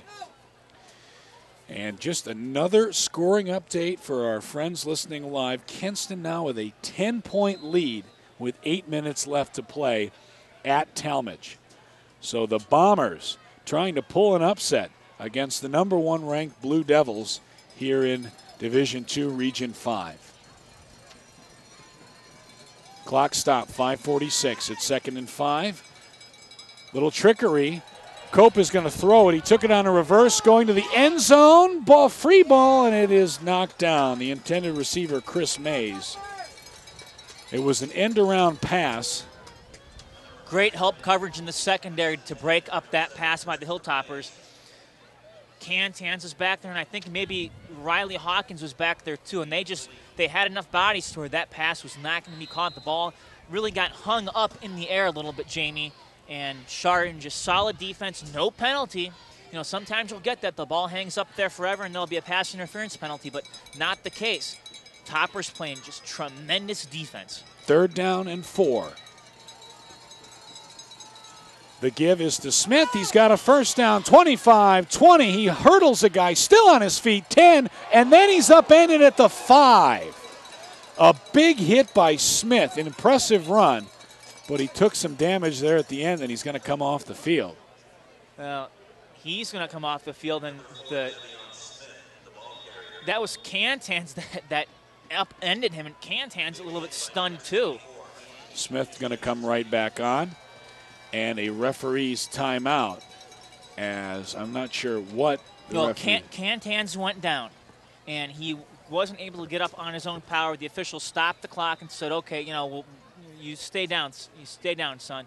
And he ended up walking off on his own, but nonetheless, officials timeout, and now Chardon will just take a timeout. Yeah, again, thanks to all of our supporters and sponsors for this game. GTV does not do playoff games on our subscriber franchise fees. So anytime we bring you a postseason game like we have here tonight, this comes from outside sponsors. Tonight, it was the Chardon Gridiron Club that pulled together, well, if you've been watching, you've seen all of the different sponsors of tonight's game. And our thanks to all of them for pulling their resources together and bringing you Hilltopper football. Absolutely, and it's a case, Jamie, where we cannot do this without them. They make such a big difference in us bringing you these games. And keep an eye out for this. Warming up in front of us is Drew Gittens. Little surprise. Gittens, a junior backup quarterback. 1st down and goal from the 5-yard line. The give is to Smith. He makes a quick move and spins into the end zone for a touchdown. 2nd touchdown today for Smith. And Devion goes in from 5 yards out. It gives the Tigers 15. Although coming too late for Howland. And Jamie, as the snow returns here to Chardon Memorial, it's almost a perfect Hilltopper night And you can't ask really much more from your football team. Chardon, very much known for its snowfall each and every year. It's a very light snow. We don't want you to have the impression that there are large Christmas-like snowflakes falling. But Matt is right. It's a very, very small snow that's sort of just coming down almost imperceptibly, but in the dark sky you can see it. Extra point good. I was going to say, this is, the kind of situation that Chardon, really, I think Mitch Houghton's wildest dreams could only have hoped to have been in. His team up huge. Get the guys out of there now. Start putting in your backups. A lot of these backups have had significant playing time during the regular season, so they are just as seasoned as some of these vets right now. So you really shouldn't be losing much of a beat. No, you're right. 5 minutes and 24 seconds left to play here at Memorial Field. The Hilltoppers again on top, 42-16. Jamie Ward, Matt Jaworski. Still paying attention to the other scores. And it still is Kenston on top of the Talmadge Blue Devils. Now, Matt, there is no reseeding, right? The bracket is set, and so it is going to be the Hilltoppers versus the winner of that Kenston-Talmadge game. Yeah, and just to kind of give you an idea, the team that's probably most happy that the brackets are not reset is the Kirtland Hornets. Kirtland #1 in Division 5, Region 17, and Youngstown Ursuline is the 7th seed. And that's how you cover up the squib kick. It was an onside kick attempt for the Tigers on the far side of the field. Doesn't work. Chardon will take over, and we'll see some of those backups now in the game.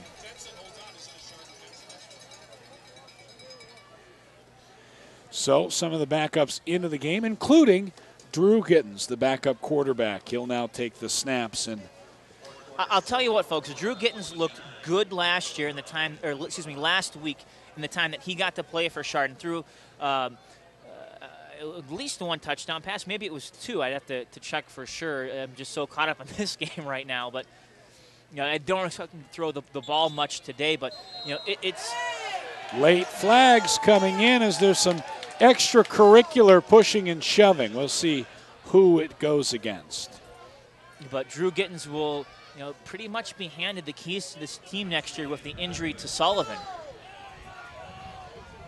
And, in the case of Patrick Sullivan, when you have a spleen injury, that's something very, very serious. And, the question will come, is he going to be able to play next year or not? But we'll worry about that later on. Well, it is a personal foul against the Tigers, so the Hilltoppers will move ahead, and the clock will continue to run. 5:11 and counting. Now's a chance for some of these younger Hilltoppers to get their chance to play playoff football. Wing T formation behind Gittens, who is going to use the entire play clock. He's now staring at the back judge, who will signal when there's 5 seconds left. And that is when Gittens will go under center. So there's the signal, Gittens under center. Here comes a blitz, turns, gives it straight ahead. I think that was Bolden. Maybe not. Would be surprised, I guess, if he's still carrying. That was Steck. Number 10 is Steck. You've seen some of these backups, Matt. What can you tell us about them? Well, you look at a guy like Dan, excuse me, you look at a guy like Steck, and for Steck, I want to make sure I'm right for Dan here. A junior, 5'6", 170. You just kind of look at him and you think, the kid's not, built to be a running back, but he is as hard-nosed as they come. Don't let the 5'6" get you, because sometimes it's much tougher to tackle guys who are smaller. There's less of them to grab. 2nd down and 6. Gittens takes the snap, gives it straight ahead to the fullback, who keeps churning and has 3 yards. So it'll be 3rd down and about 4 coming for Chardon. And a late flag again. Well, both teams are getting chirpy. And, you hate to see this at the end of a game, but, certainly there are a lot of emotions going on right now. One team advancing to play, advancing next week, staying alive in the playoffs, if you will. Another team done for the year. Yeah, and you're right. Personal foul against Howland. So it'll be an automatic first down with 3:54. Hilltoppers moving the ball. Of course, this is not an opportunity, not that anyone has said this, but you may wonder why Chardon continuing to run the ball. Well, they can't take a knee, and you've got other young guys who are in the game who want to play. So, if Howland's going to give Chardon 8 yards a carry, then so be it. These are junior varsity guys who are getting a chance to play playoff football, and they're the future of this program. Oh, absolutely, Jamie. And you never want to tell a competitive team to stop being competitive. It goes against the nature of a football player.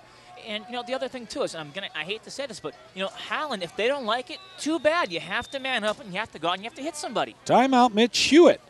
Hilltoppers take a timeout. 3:27 left here in the fourth quarter. Again, they lead 42-16. Jamie, I really don't want to look ahead to one team or another, but, potentially facing Kenston next week, to try to beat a team twice in 1 year is so tough to do. Oh, and the Hilltoppers didn't want to see Kenston. They could have potentially played them here in the first round. Didn't want that to happen, even though Kenston lost the last 2 games of the regular season. A surprising loss against West Geauga, and then a not-so-surprising loss to Aurora. Coach Jeff Grubich, in his first year, has the Bombers at a very strong program, and when you consider Darryl Richards, the quarterback, Nick Lombardi, the tailback, and then they've got 2 outside receivers in Quigley and Tom Kufsick. The Bombers are a great team, but it's going to be great for the area, great for Geauga County football, if that is, in fact, our matchup. First down and 10. Hilltoppers take the snap, give it to the fullback straight ahead. It's Steck, I believe, and he's got good yards, about 6 on first down. And, of course, everything will be in the Maple Leaf. So if you want to know where Chardon's playing, check out the Maple Leaf. You'll have all that information there. Yes, Geauga County Maple Leaf. We come out every Thursday, and, there's a lot of media outlets here tonight, but, Matt, you and I have been following this team since week 1, and this is no surprise to us what Hewitt's been able to do. Second down 5, 2:50 and counting. Gittens again taking his time, using the play clock, taking it, giving it straight ahead, and it's the same play. So even though Chardon's not going to stop playing, I think they are going to be pretty conservative with their play calls. Absolutely. You're not going to see Chardon do anything that's not a, no razzle-dazzle, if you will, Jamie, but just a lot of standard, basic, run-of-the-mill plays. There's probably some counters, a few dives, something like that, just to keep the ball moving, keep the clock running, and, basically saying, okay, guys, we're going to see who's better, us or, our players or their players at this point. They know what's coming, we know what's coming. Third down and 3. 2:04 and counting. Gittens gets the signal under center. Turns, gives it straight ahead. No, he's going to keep it this time, and he does have a first down across the 5. And so now. Now this, I don't know. He may not have gotten. Oh, you're right. Yeah, he is just shy. So he's a few yards shy. What is the team going to do here? Now you almost think they got to kick a field goal. Maybe not. No, they're not going to. I have a feeling I know what Mitch Hewitt's thinking. Quarterback sneak, if you get that, you take a knee. Mitch Hewitt's not the kind of coach that's going to really try to run up the scoreboard. Clock running, 1:25 and counting, and maybe that'll be the instruction to Drew Gittens. We shall see. Here it is, 4th and inches. He turns and gives it to Steck, and Steck does have a first down. Clock will stop, and with 1:09, Hilltoppers will go into victory formation. And I can already see the news media running up to Coach Hewitt on the sidelines. Hey, our thanks to Jay Crone, who's here tonight. It's 1st and 10. Clock is now running, 1:08 and counting.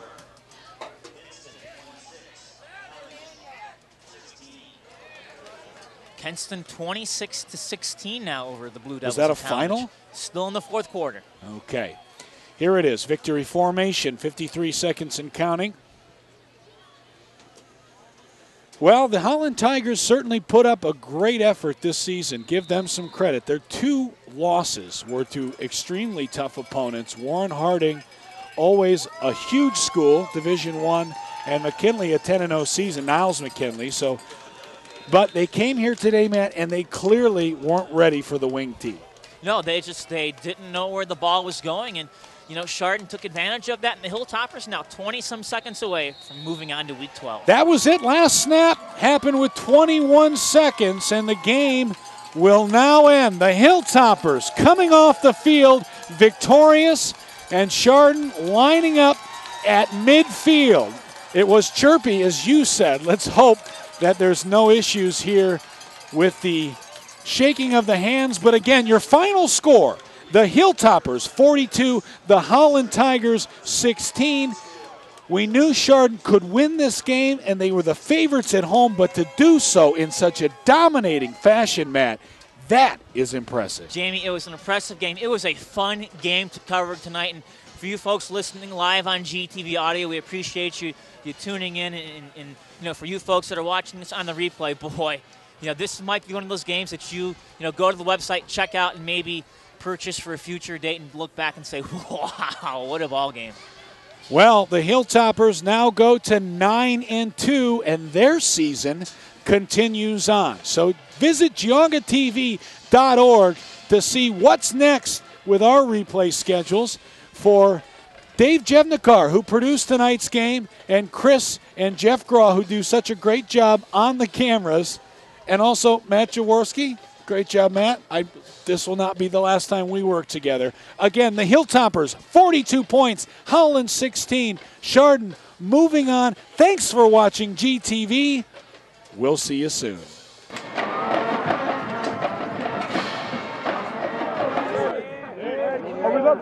Nice bag.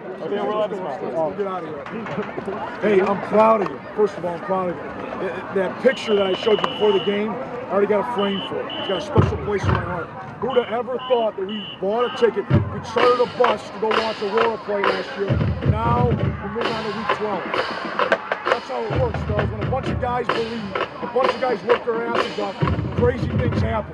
Now, all of a sudden the Blue Blues feel a lot better. Practice on Monday feels a lot sweeter, all right? Academically, I'm proud of you. Everyone was what?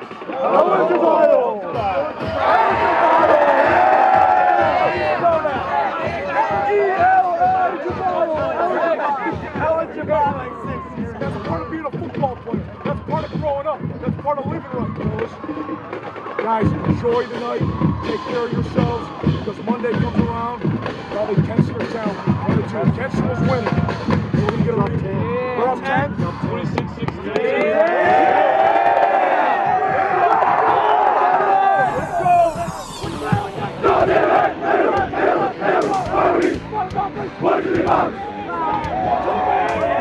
Since 1931, we have grown with one constant. My family is committed to old-fashioned service and saving you money. We are proud recipients of General Motors Mark of Excellence 7 times, Time Magazine's Dealer of the Year, Top 100 Workplaces in Northeast Ohio, Chrysler's 5-star award winner 41 years in a row, and a multiple winner of the #1 automobile dealership for both sales and service in Geauga County. If you want to pay more, that's your business. If you want to pay less, that's my business. Congratulations to the Chardon Hilltoppers for having come this far in the OHSAA Division II playoffs. The Middlefield Banking Company knows that hard work and perseverance will always help you reach your goals. We wish you success in the Hilltoppers' first football playoff game since 2006, and your hometown bank is rooting for you. You know the Golden Merchant guys are always paying you top dollar for your gold. Guaranteed. Now they want you to experience the best hot dogs in the area at Hot Diggity Dogs. These dogs are topped with the freshest and highest quality ingredients. Great dogs like the tasty chili cheese dog, the poor boy dog, the awesome Chicago dog, and the Greek dog. Plus, all our fries are fresh cut daily, and fresh salads are available. Stop in today or call in with your order, 440-285-DOGS. Hot Diggity Dogs in Chardon, right next to the Golden Merchant. Make it a Hot Diggity Dog Day. Call Ryan if your heating or cooling is fixed. 563-5206. 563-5206. Lake Health.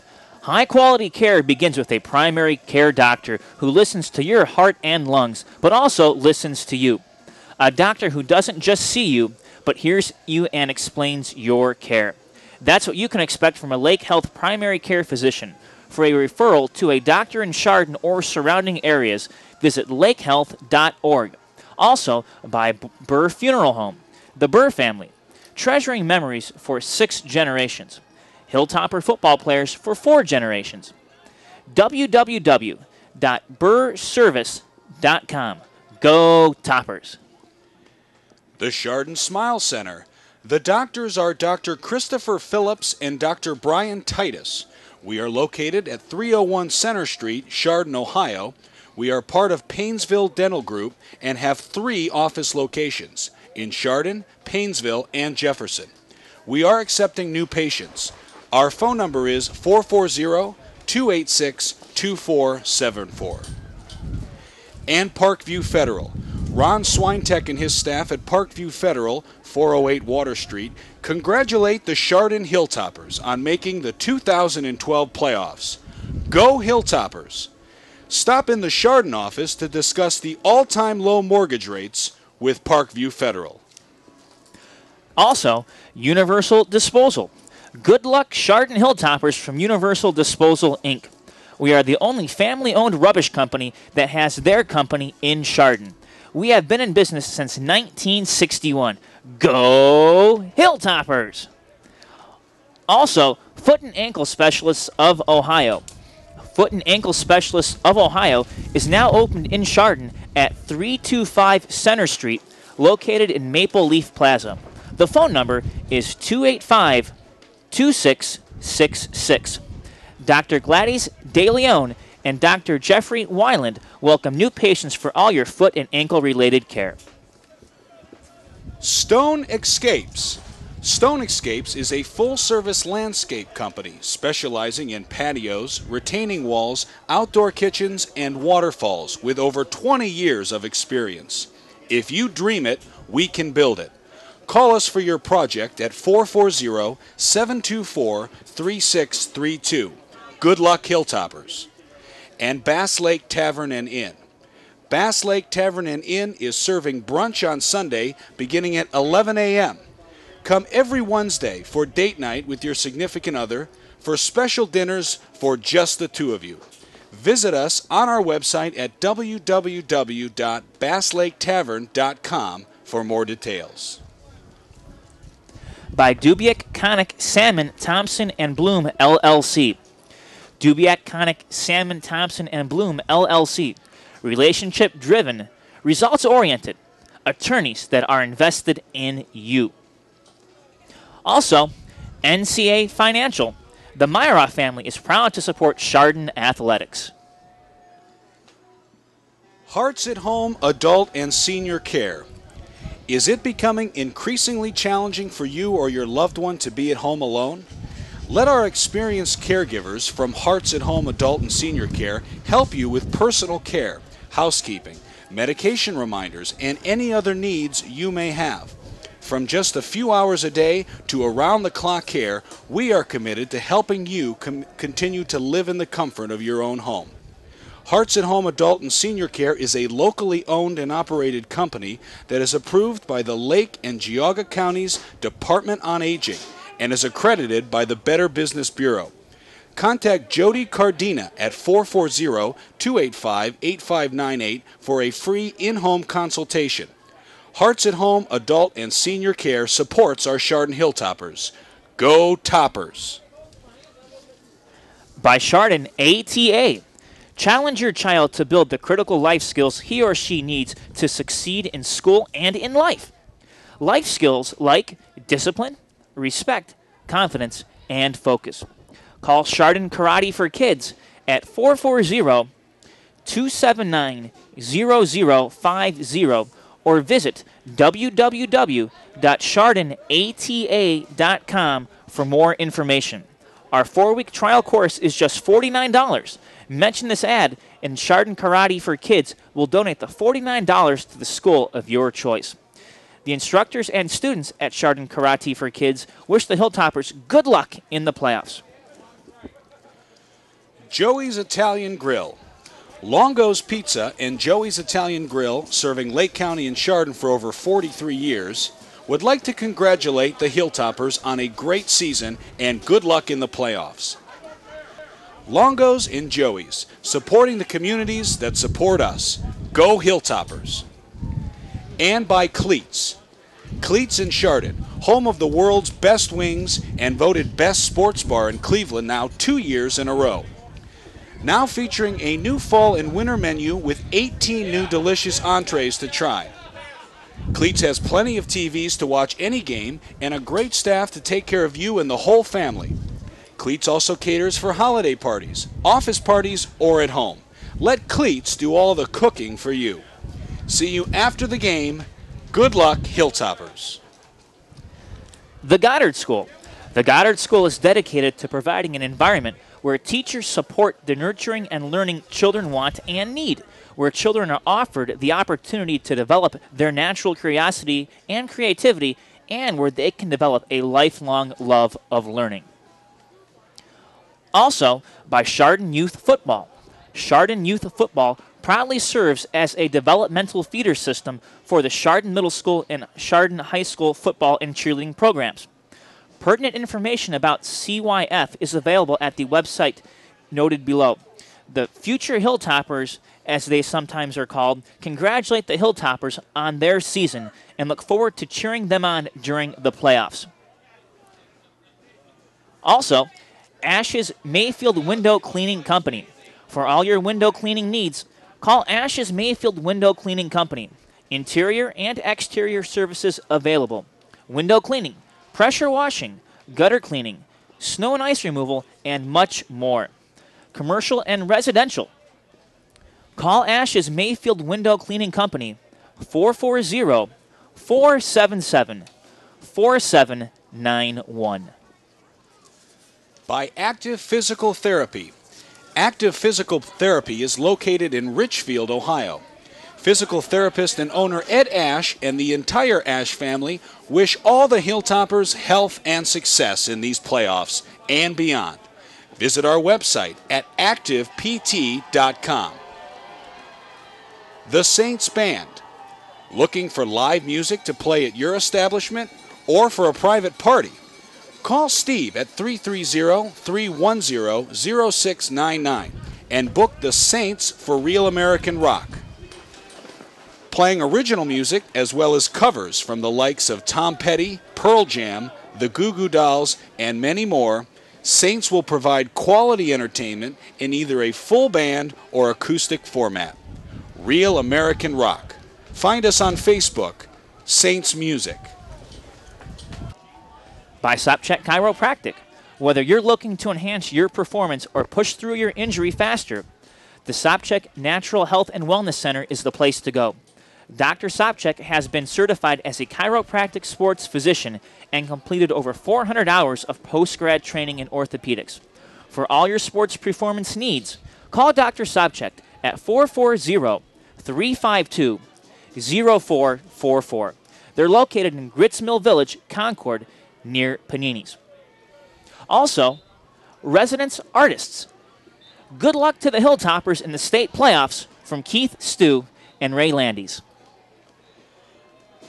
Zeppi's Pizzeria. Head over to Zeppi's Pizzeria of Chardon for Zeppi's Boneless Wing Blowout. Get 8 tender, juicy, all-white meat boneless wings rolled in your choice of Zeppi's sauce for only $1.99 with the purchase of any award-winning Zeppi's pizza at regular price. Call Zeppi's after the game because it's great food. And by KT Custom Logos. KT Custom Logos is a full-service apparel and graphic print shop.